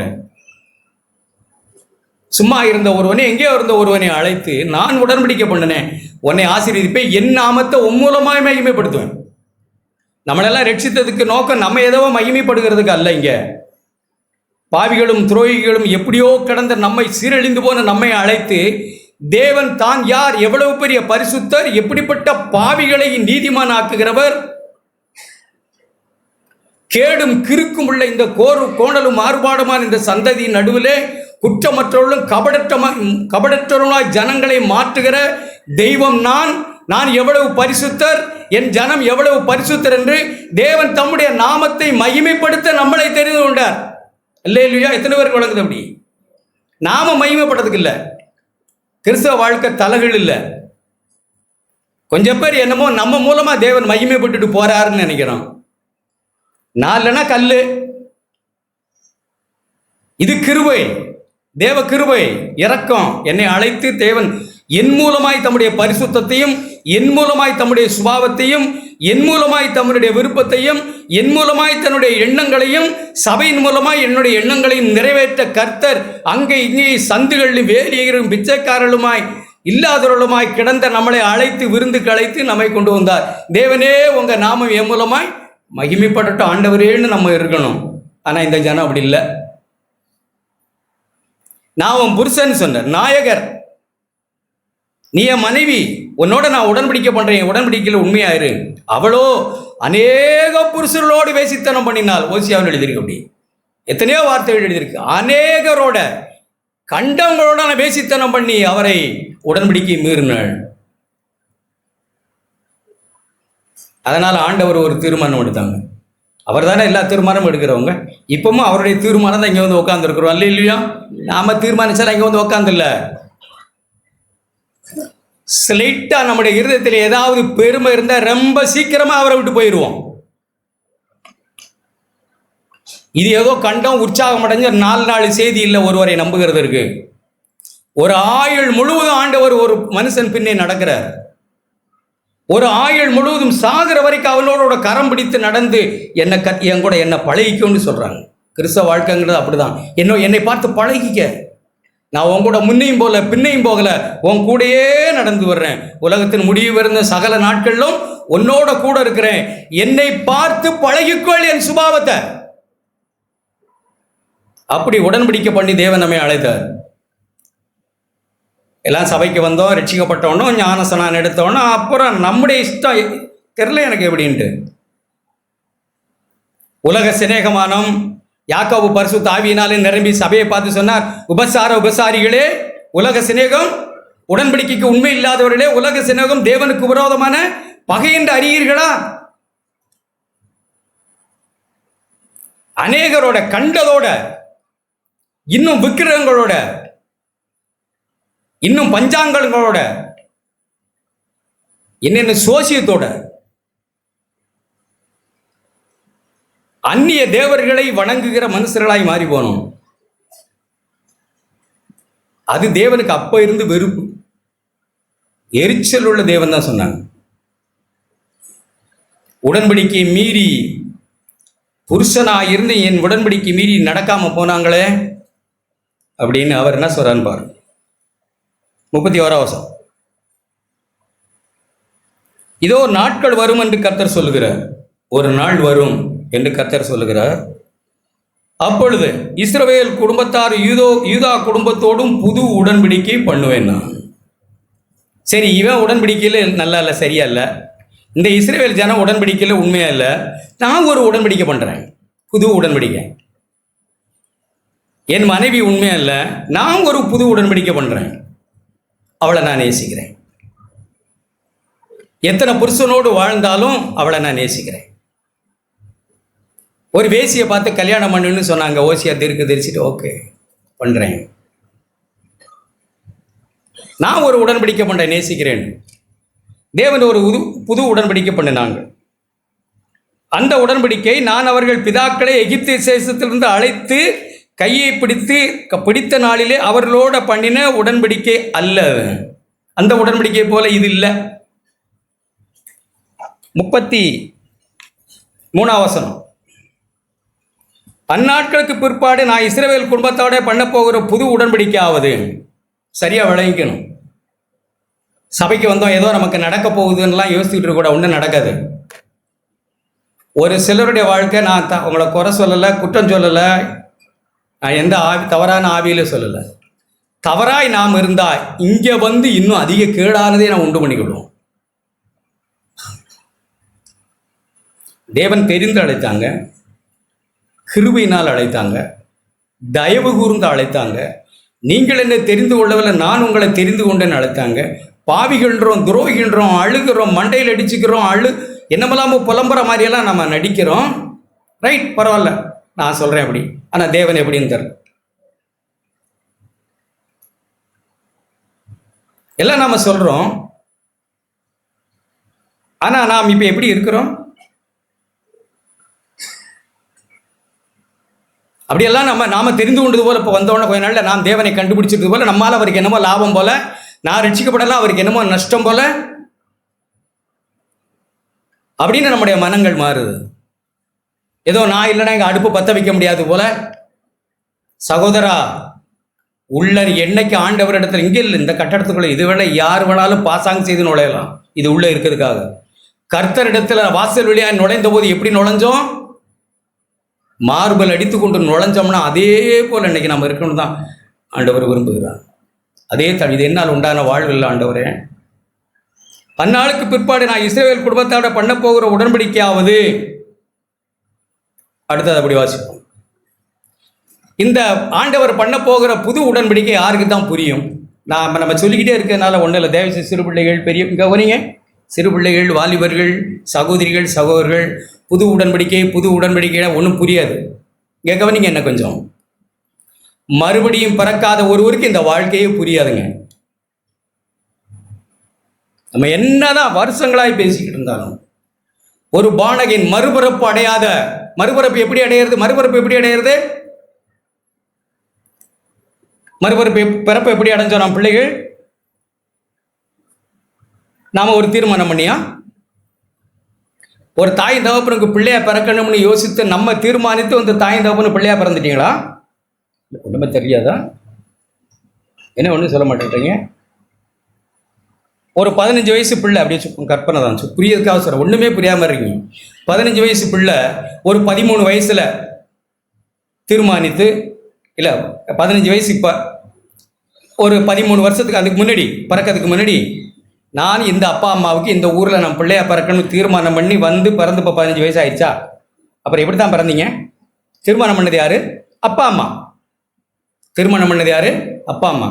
அப்ப நாம் தேவனால் பிறக்கிறதும் தேவனால தான் ஆகணும். நம்ம ஒன்றும் பிறக்க முடியாது. இந்த சூதுவாதெல்லாம் தேவனத்தில் எந்த நாளும் ஆகாது, நடக்கவே நடக்காது. அப்படியெல்லாம் தேவன் யாரையும் நம்ப தயாரா இல்லை. என்ன நம்ப தயாரா இல்லை? உங்களை நம்ப தயாரா இல்லை. உங்களுக்கு ஒன்று சொல்றேன், கேளுங்க. எத்தனை தடவை சொல்றேன்? நீங்க யார் சொல்ல எதிர்பார்த்திருக்கிறீங்கன்னு தெரியல எனக்கு. நான் சத்தியத்தை சொல்றேன். இஸ்ரவேலிலே எல்லா புஸ்தகங்களையும் வாசித்தவர், எரேமியா புஸ்தகம், ஏசாயா புஸ்தகம், எல்லா புஸ்தகங்களையும் வாசித்த ஒரு நியாயசாஸ்திரி, அவனுக்கு பேர் தான் நிக்கோதேம். யோவான் 3ஆம் அதிகாரத்தில் யூதருக்குள்ளே அதிகாரி எனப்பட்ட பரிசேயன். பரிசேயன்னா வேதங்கள்ல நல்லா அறிந்த ஒருவன். எல்லா காரியங்களும் காதில் கேட்டோம், அங்கே போனோம், கான்ஃபரன்ஸ் போனோம், இங்கே போனோம், வந்தோம் கொண்டோம், நல்லவங்களை பழகிக்கிட்டோங்கிறதுனால இல்லை. இது ஆகாது. தயவு செய்து உங்களை கெஞ்சி கேட்குற, இது ஆகாது. எத்தனை வருஷம் ஆனாலும் இது ஆகாது. ஒஸ்ட் ஆகிக்கிட்டே இருக்கும். பிரச்சனைகள் அதிகமாய், பாவமும் அதிகமாய் பிரச்சனைகள் ஓடிக்கிட்டே இருக்கும் நம்ம வாழ்க்கையில். 1 தொட்டா 9 கூட காரியங்கள் தப்பாகும். ஏன் அப்படின்னா, இந்த நிக்கோதேம் சொன்னவர் நம்ம சொல்லக்கூடாது. ரபி ராத்திரி வந்தாரு, ஏன் பகல்ல வரல? மனுஷருக்கு பயம். இவ்வளவு பெரிய படிப்பாளி, பரிசேயன், நீதிமான், இயேசுவினிடத்துல போய் என்னமா பேச போறாருன்னா எல்லாரும் கேவலமா நினைப்பாங்க. படிக்காத ஆள் இவர், மரியாளின் மகன், இவர்கிட்ட போய் பேசுற? நம்ம வேதம் என்ன, ஆபிரகாம் என்ன, ஈசாக் என்ன, மோசே என்ன, நம்முடைய தகப்பன் போய் கேட்கிறேன்னு கேள்வி பேசுவாங்க. அதனால இருட்டில் கிளம்பி போய் ஆண்டவர்கிட்ட போய், ரபி. சிலர் இருட்டில் நுழைஞ்சவர்கள் இங்கேயும் இருக்கிறோம். மனுஷருக்கு பயந்து அல்லது ஏதோ நல்லதுன்னு தெரிஞ்சு வந்து குதிச்சவர்கள் இந்த கிறிஸ்தவத்தில். போகவும் முடியலை, வாழவும் முடியலை. வந்த வேகத்தில் குதிச்சிட்டோம், ஏதோ உணர்ச்சி வசப்பட்டு. ஒருத்தன் குதிக்கிறான் பாருங்க. ரபி, நீர் தேவனிடத்தில் வந்த போதகர் என்றும் அறிந்திருக்கிறோம். நாங்கள் எல்லாரும் பரிசேயர் எல்லாத்தையும் ரெப்ரசன்ட் பண்றோம். நாங்கள் எல்லாரும் எங்க மதமே அறிந்திருக்கிறது. ஏனெனில் ஒருவனும் தன்னுடனே தேவன் இராவிட்டால் நீர் செய்கிற இப்படிப்பட்ட அற்புதங்களே செய்ய மாட்டேன். இப்படிப்பட்ட ஒரு மனுஷன் ஸ்டேட்மெண்ட் சொன்ன ஆளே இல்லை இயேசு இடத்துல. தேவன் நம்மோட கூட இருக்கிறார், தேவன் நம்மோட கூட இருக்கிறார், இப்படிப்பட்ட அற்புதங்களை செய்றீங்க ரபி, போதகரே அப்படின்னு ஸ்டேட்மெண்ட் சொல்றான். ஆண்டவர் என்ன சொல்றாங்க? காப்பி குடிக்கிறியா? இப்படி புகழ்ந்துட்டா எப்படி இருக்கும்? ரபி, தேவனிடத்திலிருந்து வந்தவர் நீர், நீர் செய்த அற்புதம், தேவன் உங்களோட கூட இருக்கிறார். யார் சொல்றா? சும்மா ஏப்ப சாப்ப நம்ம மாதிரி ஆள் இல்ல, வேதத்தெல்லாம் தெரிஞ்ச ஒரு மனுஷன். என்ன சொல்றாரு அடுத்து? இயேசு அவனுக்கு பிரதியுத்தரமாக, நீ மறுபடியும் பிறவாவிட்டால் தேவனுடைய ராஜ்யத்தை, அதை நம்ம மனசுல எழுதிக்கிறோம் எல்லாரும், சிறுபிள்ளைகள், பெரியவர்கள், இதெல்லாம் நம்ம ஒர்க் அவுட் ஆகாது. சகோதரி, சகோதரனே, நம்ம பிள்ளைகள் ஆட்டோமேட்டிக்கா கிறிஸ்தவர்கள் ஆகாது. இங்க அடங்கி ஒடுங்கி இருந்து எங்கேயாவது போய் சிக்கிறோம். சும்மா இங்க நடிச்சு கிடிச்சு இருந்து மறுபடியும் பிறக்காம வச்சுக்கிட்டு நம்ம குணங்களை அப்படியே தட்டி கிட்டி குணங்களை மோல்டு பண்ணி கொண்டுகிட்டு வருவோம். நம்ம பிள்ளைய மாதிரி நான் சபையில் கேட்டதான் சரி, என் பிள்ளைங்க ஜெபிக்கிறத கேளுங்கன்னு சொன்னவங்க இருக்காங்க நம்ம சபையில். இப்போ என் பொண்ணு ஜெபிப்பா பாருங்க, என் பையன் ஜெபிப்பான் பாருங்க. அப்புறம் என்ன நடந்துட்டு? இந்த சின்ன சின்ன ஆசைகள் எல்லாம் நம்ம பிள்ளைகள் மேலே வைத்து பிள்ளைகளை மறுபடியும் பிறக்காம அவர்களை வீணாக்குற வேலையை நம்ம செய்யக்கூடாது. என் பிள்ளை மறுபடியும் பிறக்கணும், மறுபடியும் பிறக்கணும். மறுபடியும் பிறந்த ஒரு தாயும் தகப்பனுக்கு பிள்ளை மறுபடியும் பிறக்கணும்னு தோணும். காசு சம்பாதிக்கணும்னு ஆசைப்படுற ஒரு தாயும் தகப்பனுக்கும் பிள்ளைகள் காசு உண்டாக்கணும்னு தான் தோணும். மனுஷருக்கு முன்பாக நீதிமானாய் வாழ விரும்புகிற ஒரு தாயின் தகப்பனுக்கு நம்ம பிள்ளைகள் மனுஷருக்கு முன்பாக நீதிமானாய் வாழ்ந்தால் போதும் என்றுதான் தோன்றும். நாம மாய்மாலம் பண்ணி சபையில் இருக்கிறோன்னா நம்ம பிள்ளைகள் மாய்மாலம் பண்ணுறது நமக்கு புரியாது. பாம்புக்கு தான் பாம்பு கால் தெரியும், மறுபடியும் பிறந்தவனுக்கு தான் மறுபடியும் பிறக்கணும்னு தெரியும். பிள்ளைகள் மறுபடியும் பிறக்கணும், அதுதான் என் சந்தோஷம். வேற எந்த, அது எம்ஏ படிச்சிருக்கு, டாக்டர் ஆயிருக்கு, இன்ஜினியர் ஆயிருக்கு, அமெரிக்காவில் இருக்கு, சிங்கப்பூரில் பச்சை கார்டு வச்சிருக்கு, ஐடி ஃபீல்டு இருக்கு, லட்சம் சம்பாதிக்குது. ஒரு மறுபடியும் பிறந்த தகப்பன் சீன்னு இருப்பாத, மறுபடியும் பிறக்காத தகப்பன் அதுவே பெருசா இருக்கும். எல்லார்ட்டும் எங்க புள்ள அங்க இருக்கு இங்க இருக்கு பறக்குதுன்னு இருப்பாங்க. ஊருகிட்டோம் மறுபடியும் பிறக்காதது தெரியாது. பிள்ளைகள் மறுபடியும் பிறக்குதான்னு பார்க்கணும். நாம மறுபடியும் பிறந்திருக்கோம். தயவு செய்து சொல்றேன், வேற புது உடன்படிக்கை பழைய ஒன்றும் புரியாதுங்க. நமக்கு தெரிஞ்சதெல்லாம் ஏதோ மேலோட்டமாக வாயை பற்றி கையை பற்றி ஆளை பார்த்து அப்படி இப்படி நடக்கிற ஒரு நீதியாக தான் நம்மகிட்ட இருக்கும். அந்தாண்ட போன உடனே ரிமோட்டை வச்சு சினிமா பார்க்குற ஆள் உட்காந்துருக்கீங்களா என்னமோ தெரியல. பிரதர் வந்திருக்கிறாரா, டிவி ஆஃப் பண்ணுறான்னு சொல்கிற ஆள் இருக்குமோ தெரில. எப்படி இருக்கும்னு நமக்கு தெரில. மறுபடியும் பிறக்காதவனுடைய விளைவு. மறுபடியும் பிறந்திருந்தால் எப்படி பறக்கணும்? மறுபடியும் நம்ம என்னதான் ஆண்டவரை புகழ்ந்து நம்ம துதிப்பாடி ஆராதனை செய்து என்ன செய்தாலும் மறுபடியும் பிறக்காவிட்டால் தேவனுடைய ராஜ்யத்தில் நீ காண மாட்டாய். பதில் அப்படித்தான் நமக்கு இருக்கும். மறுபடியும் பிறக்க என்ன செய்யணும்? நான் ஒன்றும் செய்ய முடியாது. நிச்சயமாக நான் ஒன்றுமே செய்ய முடியாது. நான் பிறக்கிறதுக்கு என்ன செய்ய முடியும்? பிள்ளைகள் பிறக்கிறதுக்கு என்ன செஞ்சது? அவங்க ஒன்றும் செய்யலை. தேவனே என்னை பிறக்க வைக்கணும். அப்படித்தான் யோவான் 1:12 எப்படி எழுதியிருக்கு? அவருடைய நாமத்தின் மேல் விசுவாசம் உள்ளவராய் அவரை ஏற்றுக்கொண்டவர்கள் எத்தனை பேர்களோ அத்தனை பேர்களும் தேவனுடைய பிள்ளையாகும்படிக்கு அதிகாரம் கொடுத்தாங்க தேவன். அந்த அதிகாரத்தை எப்படி கொடுத்தாங்க தெரியுமா? எசேக்கியேல் புஸ்தகம் 36 நினைக்கிறேன். எத்தனையோ முறை சொல்றேன், இப்பவும் அதை சொல்ல வேண்டும்னு தான் நான் உணர்த்திக்கப்படுறேன்.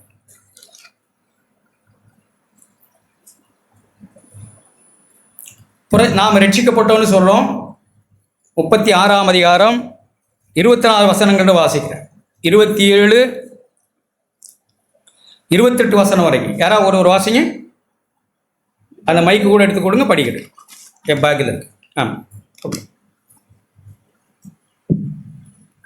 உங்களுக்கு நவமான இருதயத்தை கொடுத்து உங்கள் உள்ளத்திலே புதிதான ஆவியை கட்டளையிட்டு. இல்லை 24 இருந்து படிங்க. நான் உங்களை புற ஜாதிகளிடத்திலிருந்து அழைத்து உங்களை சகல தேசங்களிலிருந்து சேர்த்து உங்களை சுய தேசத்திற்கு உங்களை கொண்டு வருவேன். உங்கள் சுய தேசத்திற்கு உங்களை கொண்டு வருவேன். அப்பொழுது நான் உங்கள் மேல் சுத்தமான ஜலம் தெளிப்பேன். நான் உங்களுடைய எல்லா அசுத்தங்களையும் உங்களுடைய எல்லா நரகலான விக்கிரகங்களையும் நீக்கி உங்களை சுத்தமாக்குவேன். நீங்கள் சுத்தமாவீர்கள். உங்களுக்கு நவமான இருதயத்தை கொடுத்து உங்கள் உள்ளத்திலே புதிதான ஆவியை கட்டளையிட்டு கல்லான இருதயத்தை உங்கள் மாம்சத்திலிருந்து எடுத்து போட்டு சதையான இருதயத்தை உங்களுக்கு கொடுப்பேன். உங்கள் உள்ளத்திலே என் ஆவியை வைத்து உங்களை என் கட்டளைகளில் நடக்கவும் என் நியாயங்களை கைக்கொள்ளவும் அவைகளின்படி செய்யவும் பண்ணுவேன். உங்கள் பிதாக்கள் நான் கொடுத்த தேசத்திலே நீங்கள் குடியிருப்பீர்கள். நீங்கள் என் ஜனமாய் இருப்பீர்கள். நான் உங்கள் தேவனாய் இருந்து. இப்படித்தான் தேவன் நம்மை மறுபடியும் பறக்க செய்கிறார். நாமல்ல, தேவனே என்ன? நான் உங்களுக்கு நவமான, இப்போ உட்காந்து வாசித்த எல்லா வசனத்தையும் ஒவ்வொருத்தரும் நம்ம கேட்கணும். நான் ஒரு நவமான இருதயத்தை பெற்றிருக்கேனா? கல்லான இருதயத்தை தேவன் நிலையில் எடுத்துட்டாரா? சதையான இருதயத்தை நான் உணர்வுள்ள இருதம் நான் மாற்றியிருக்கேனா? மாற்றப்பட்டிருக்கேனா? என் இருதயம் மாற்றப்பட்டிருக்கா? ஒரு புது சிருஷ்டி ஆக்கியிருக்காரா என்னை? நல்ல ஆவியை என் உள்ளத்தில் கட்டளையிட்டு இருக்கிறாரா? 27, உங்கள் உள்ளத்திலே என் ஆவியை வைத்து. யாருடைய ஆவியை? தேவனுடைய ஆவியை. அவன் தான் தேவனாலே பிறந்தவன். யோவான் 1:13-14 நான் வாசிக்கிறேன். அப்படி அவர்கள் மனுஷருடைய சித்தத்தினாலோ தேவனுடைய இல்லை, அவர்கள் தேவனுடைய பிள்ளைகள் என்று அவர்களுக்கு அதிகாரம் கொடுத்தார். அவர்கள் யார்? யோவான் 1ஆம் அதிகாரம் 13.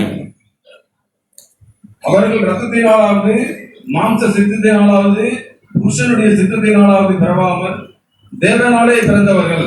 ஒருவேளை தேவனால பிறக்காதவர்கள் இருந்தா நாம் தேவனால பிறக்கணும். அதுக்கு பிறகு அடுத்த செய்தி. நாம குதிச்சிட்டதுனால நாம தேவனால பிறந்தவர்கள் ஆகாது. சகோதரா சகோதரி, நாம இங்க என்ன ஊழியம் செய்தாலும் அது ஆகாது. நான் திரும்பவும் சொல்றேன், தயவு செய்து கோவிச்சுக்காதீங்க. இங்கே என்ன செய்தாலும், என்ன வேலை இங்கே பெரட்டி உருட்டினாலும் அது மறுபடியும் பிறக்கிறதுக்கு சமமாய் மாறாது. அது தேவன் என்னை பிறக்க வைக்கணும். தேவனே, நான் பாவி, என் கல்லான இருதயத்தை எடும், சதையான இருதயத்தை எனக்கு தாங்க, உங்க நல்ல ஆவியை எனக்கு தாங்க. அப்படி ஆண்டவர் சொன்னார். 36 நான் வாசிக்கிற மாதிரி, உங்கள் உள்ளத்திலே என் ஆவியை வைத்து உங்களை என் கட்டளையின்படி நடக்கவும் என் நியாயங்களை கைக்கொள்ளவும் அவள்படி செய்யவும் நான் பண்ணுவேன். நான் பண்ணினாதான், அதான் நான் உடன்படிக்கை அப்போ தான் பண்ண போகிறேன் கிட்ட. வேற நீங்கள் உங்களால் ஒன்றும் பண்ண முடியாது, ஒருத்தரால் ஒன்றும் பண்ண முடியாது. ஒட்டை சிவிங்கி என்ன எழுதியிருக்கு, ஒரு தன் புள்ளியை மாற்ற முடியுமா? பாவியா பிறந்தவன் ஒன்றும் நீதிமான ஆக முடியாது. நாம எத்தனை தலைமுறை எடுத்தாலும் ஆகாது.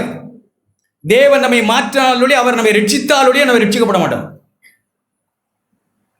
நாம கிறிஸ்தவ குடும்பத்தில் பிறக்கலாம், கிறிஸ்தவங்களை கல்யாணம் பண்ணி இருக்கலாம், கிறிஸ்தவ பொண்ணை கல்யாணம் பண்ணி இருக்கலாம், மறுபடியும் பிறக்காம தேவனுடைய ராஜ்யத்தில் நம்ம யாரா இருந்தாலும் போக முடியாது. தேவனே நம்முடைய உள்ளத்தை சர்ஜரி பண்ணி மாற்றாம இப்படி நான் மாற்றி உங்களுக்கு ஆவியை தந்து நடக்கவும் செய்யவும் நான் பண்ணுவேன், நீங்க என்ன ஜனமா மாறுவீங்க. திருப்பிக்கவும் எரேமியா புஸ்தகம்.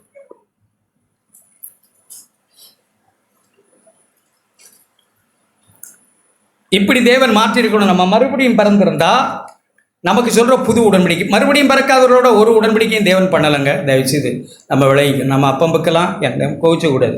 நான் அப்பம் பக்க கூட செய்யலாம். நமக்கு தேவனுடைய வழிகளே புரியாது. மறுபடியும் பிறக்காத ஒருவர்களுக்கு தேவனுடைய வழியே புரியாது. தேவனுடைய ஆவி இல்லாதவனுக்கு தேவனுடைய ஆவியினால் நடத்தப்பட முடியாது. தேவனுடைய ஆவியினால் பிறக்காத மனுஷன் தேவனுடைய ஆவியினோட நடக்க முடியாது.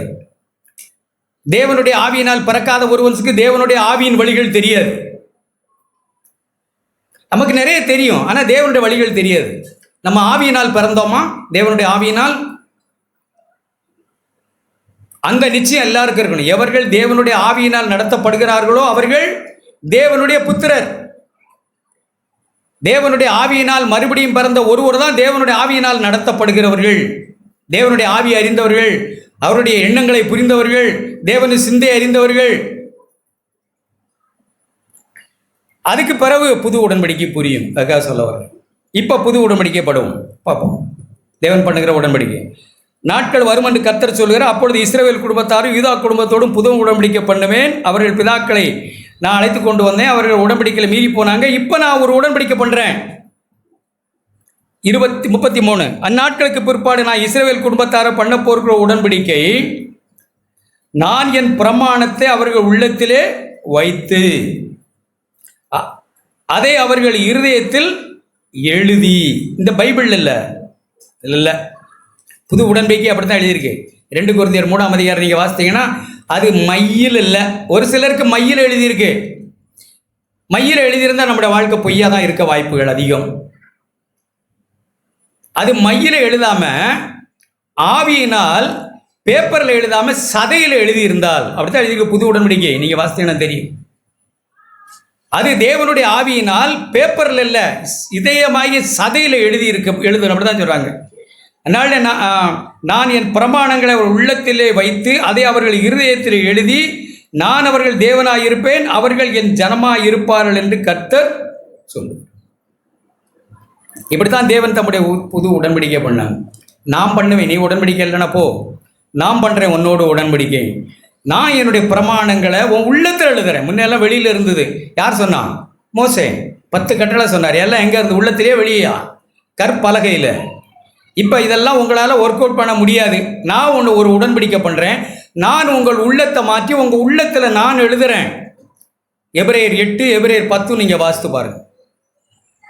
எபிரேயர் 8ஆம் அதிகாரத்தில் எழுதியிருக்கு, 10ஆம் அதிகாரத்தில் எழுதியிருக்கு.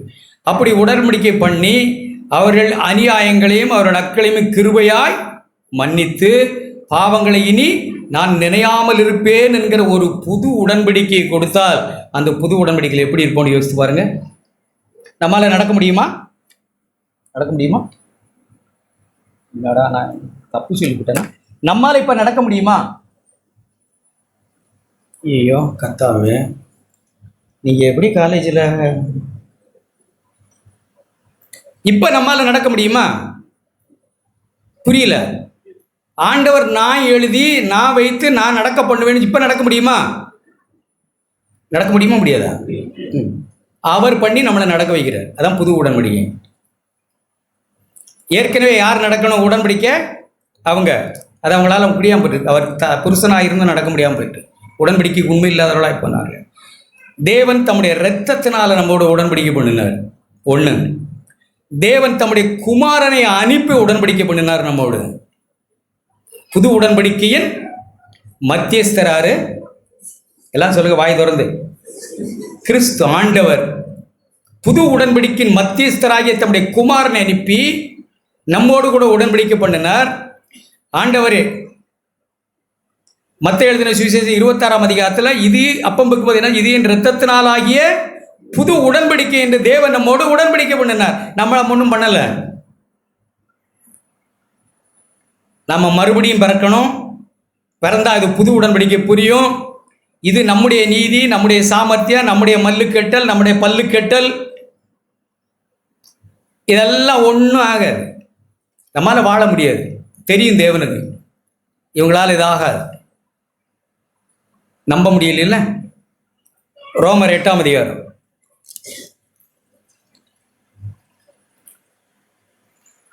மூணாம் வசனம்.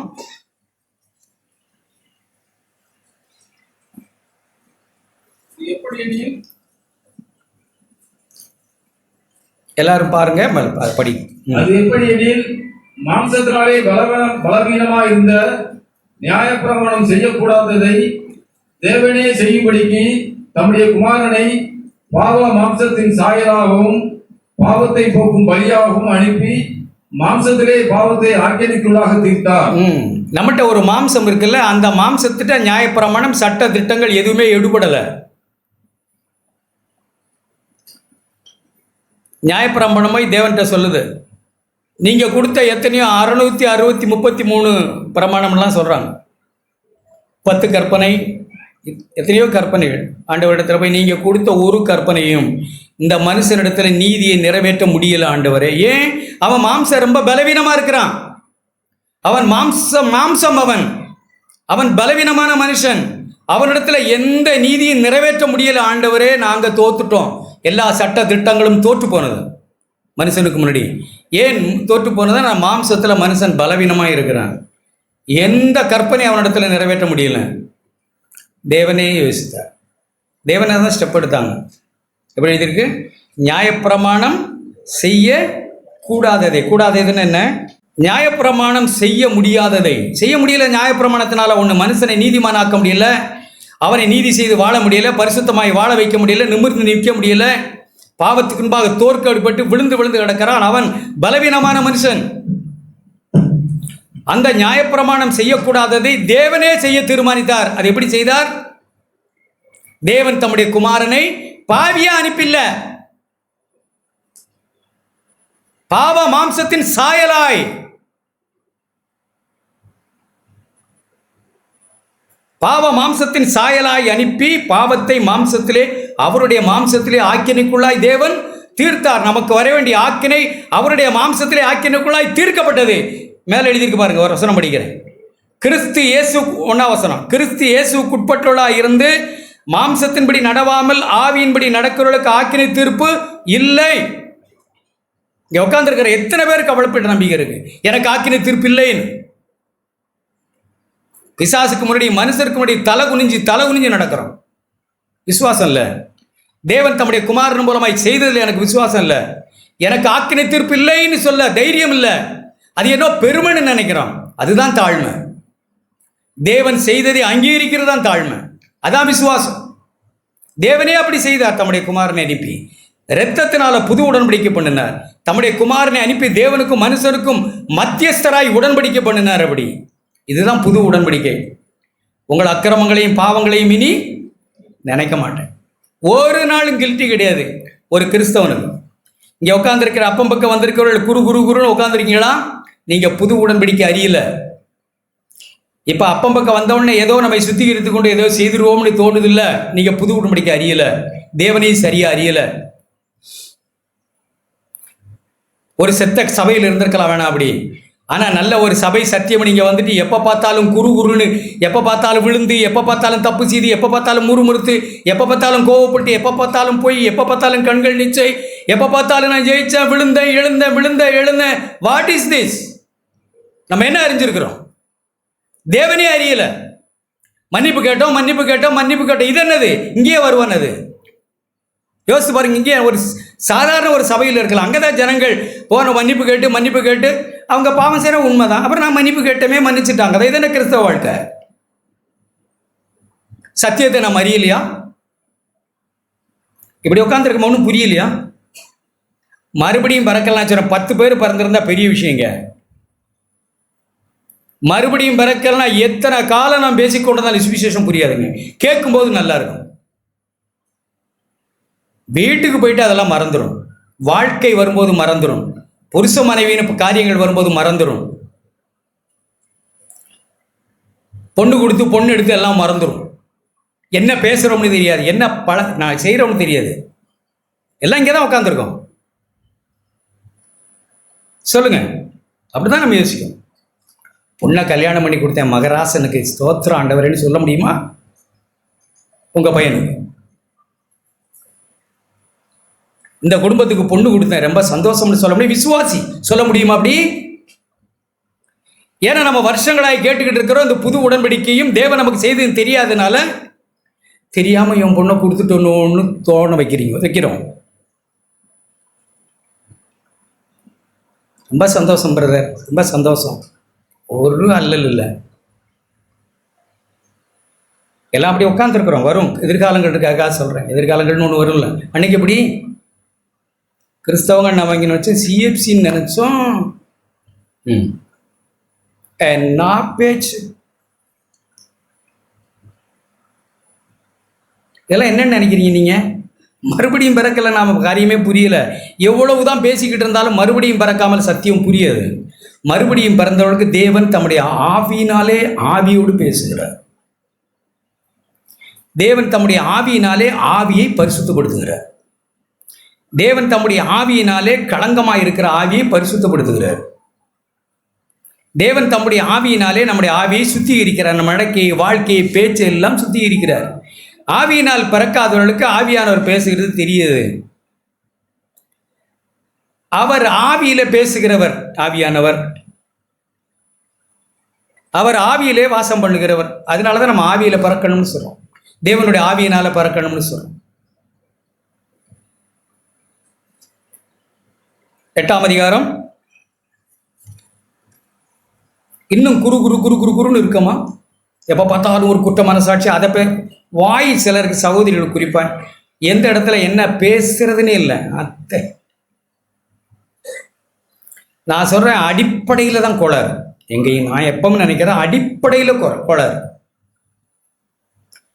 எங்க ஒரு வாழை மரத்தை வெட்டினேன். வாழைக்காயெல்லாம் கருப்பாக இருக்கு, காயெல்லாம் கருப்பாக போகுது. வாழை மரத்தை வெட்டிட்டு பார்க்குறேன், உள்ளே இருக்கு பூச்சி எல்லாத்தையும் அந்த தண்டெல்லாம் குடைஞ்சி ஒரு மாதிரி பண்ணி வச்சிருக்கு. பிரச்சனை காயில் இல்லை, பிரச்சனை அடியில் வேர்லேயே இருக்கு. எந்த பிரச்சனைக்கும் காரணமே ஆவியில் நாம் மறுபடியும் பிறக்காதனால. நமக்கு விஷயங்கள்லாம் புரியுது, நல்லவர்களாய் நாம் இருக்கிறோம், நல்லவங்க போல இருக்கிறோம், நல்லது செய்ய ஆசைப்படுகிறோம், அப்படி வாழ ஆசைப்படுகிறோம், இப்படி வாழ ஆசைப்படும், எல்லாம் நல்லது தான். அழுகிறோம், புலம்புகிறோம், எல்லாம் நல்லது தான். ஆனால் முடியாது. அதுதான் பிரச்சனை. மறுபடியும் பிறக்காம இந்த வாழ்க்கை சாத்தியம் இல்லை. அல்லது ஆவியினால் பிறக்காம இந்த வாழ்க்கை தலைமுறையா சாத்தியம் இல்லை. அப்படி வேணா சொல்லலாம். இன்னும் சொல்ல போனோம், நாம வாழாத வாழ்க்கையை நம்ம பிள்ளைகள் வாழ்ந்துட போறதில்ல. நான் தப்பா சொல்ல, நம்ம பிள்ளைகள் வாழும். நாம காண்பிக்காத ஒரு வாழ்க்கையை பிள்ளைகள் எப்படி பின்பற்றுவாங்க? நாம மறுபடியும் பிறக்கணும். குருன்னு எப்போ பார்த்தாலும் பாவம் செய்து எப்பவும் இதான் இந்த வாழ்க்கையா? ஆண்டவர் என்ன சொல்றான்னு பாருங்க. நான் அவருடைய அநியாயங்களை படிங்க. நான் அவருடைய அநியாயங்களை 12ஆம் வசனம், எபிரேயர் 8:12. நான் அவருடைய அநியாயங்களை கிருபையாய் மன்னிச்சுட்டாங்களா? என் பாவம் மன்னிக்கப்பட்டுட்டுதான். ஒரு விபசார ஸ்திரியை பார்த்து ஆண்டவர் சொன்னாங்க, உன் பாவங்கள் உனக்கு மன்னிக்கப்பட்டுடுதா? சொல்லுங்க, மன்னிக்கப்பட்டுடுதா? அவள் எப்படி இருந்திருப்பா? அடுத்து அவள் பாவங்கள் மன்னிக்கப்பட்டதுன்னா சொல்லுங்க. உன் பாவங்கள் மன்னிக்கப்பட்டுடுது போ அப்படின்னு சொல்லி அனுப்பிவிட்டாங்களோ அவள் எப்படி இருந்திருக்கா அவள் வாழ்க்கை? ஏற்கனவே 4 புருஷன் வச்சிருந்தா இருப்பதை இப்போ 2ஆ குறைச்சிருப்பான்னு சொல்றீங்களா? என்ன சொல்றீங்கன்னு தெரியலையே. சோதிக்கப்படலாம், பிறர் அவளை இழுக்கலாம், பிறர் அவளை நையாண்டி பண்ணலாம், பிறர் அவளை பல விதங்கள் நல்லா தாண்டி உன் கதை என்ன மனம் திரும்பிட்டியா? மன்னிச்சுட்டாரா? யாருக்கிட்ட கேட்கலாம்? என்ன இப்போ எப்படி கேட்கலாம்? அவளுக்கு கண்ணீரும் கவலையும் கண்களிலும் இருதயத்திலும் இருக்கும். சாக வேண்டியவா படைச்சிருக்கேன். இப்போ செத்த தப்பி வேற யாரு காலில் போய் விழுந்திருந்தேன்? நான் ஆண்டவருடைய காலில் விழாமல் பரிசேயன் காலில் போய் விழுந்திருந்தா என்ன நடந்திருக்கும்? பரிசேய தலைவனுடைய காலில் போய் விழுந்திருந்தா அவ்வளவுதான் கற்குவியலாய் மாறி இருப்பாயோ. ஸ்தேவான் செத்தது போல, நான் செத்தது போலன்னு சொன்னேன். ஸ்தேவான் செத்தது போல இல்லை, கற்குவியலாக அடித்து கொண்டு போட்டு போயிட்டே இருப்பானுங்க. ஆனால் அவள் கிருபையாய் போய் யார் காலில் விழுந்தா? தெய்வத்தின் காலில். பொழைச்சேன்னு எழுந்தா. மன்னிச்சேன்னு சொன்ன எப்படி போயிருப்பா? செத்தவா பொழைச்சா. அவளை பொறுத்தவரில் நான் செத்தவா பொழைச்சிருக்கேன் சார், நல்லா இருக்க உன் கதை அப்படி என்ன நினைக்காதீங்க சார். நான் புது மனுஷியாக மாறிட்டேன். கர்த்தர் என்னை மன்னிச்சிட்டார், என் பாவங்களை மன்னிச்சிட்டார். அப்படிப்பட்ட விருப்பங்களெல்லாம் ஆண்டவர் இப்போ எடுத்துட்டார். உபசாரனா எப்படியெல்லாம் பேசியிருப்பாங்கன்னு அதெல்லாம் இங்கே சொல்ல முடியாது, உங்களுக்கு தெரியும். எப்படி அழுதுகிட்டுப்பா நாம் அப்படி மன்னிக்கப்பட்டோம் அங்கே உட்காந்துருக்கோமா? என் ஆண்டவர் என்ன மன்னிச்சிட்டார். உனக்கு ஆக்கினி தீர்ப்பு இல்லை, உன்னை ஆக்கினிக்குள்ளே தீர்க்க நான் குமாரனை அனுப்பலை. நான் உன் பாவங்களை நீ நினைக்க மாட்டேன், நீ நினைக்காத, நான் மன்னிச்சிட்டேன். நம்பிக்கை இருக்கா? அப்படி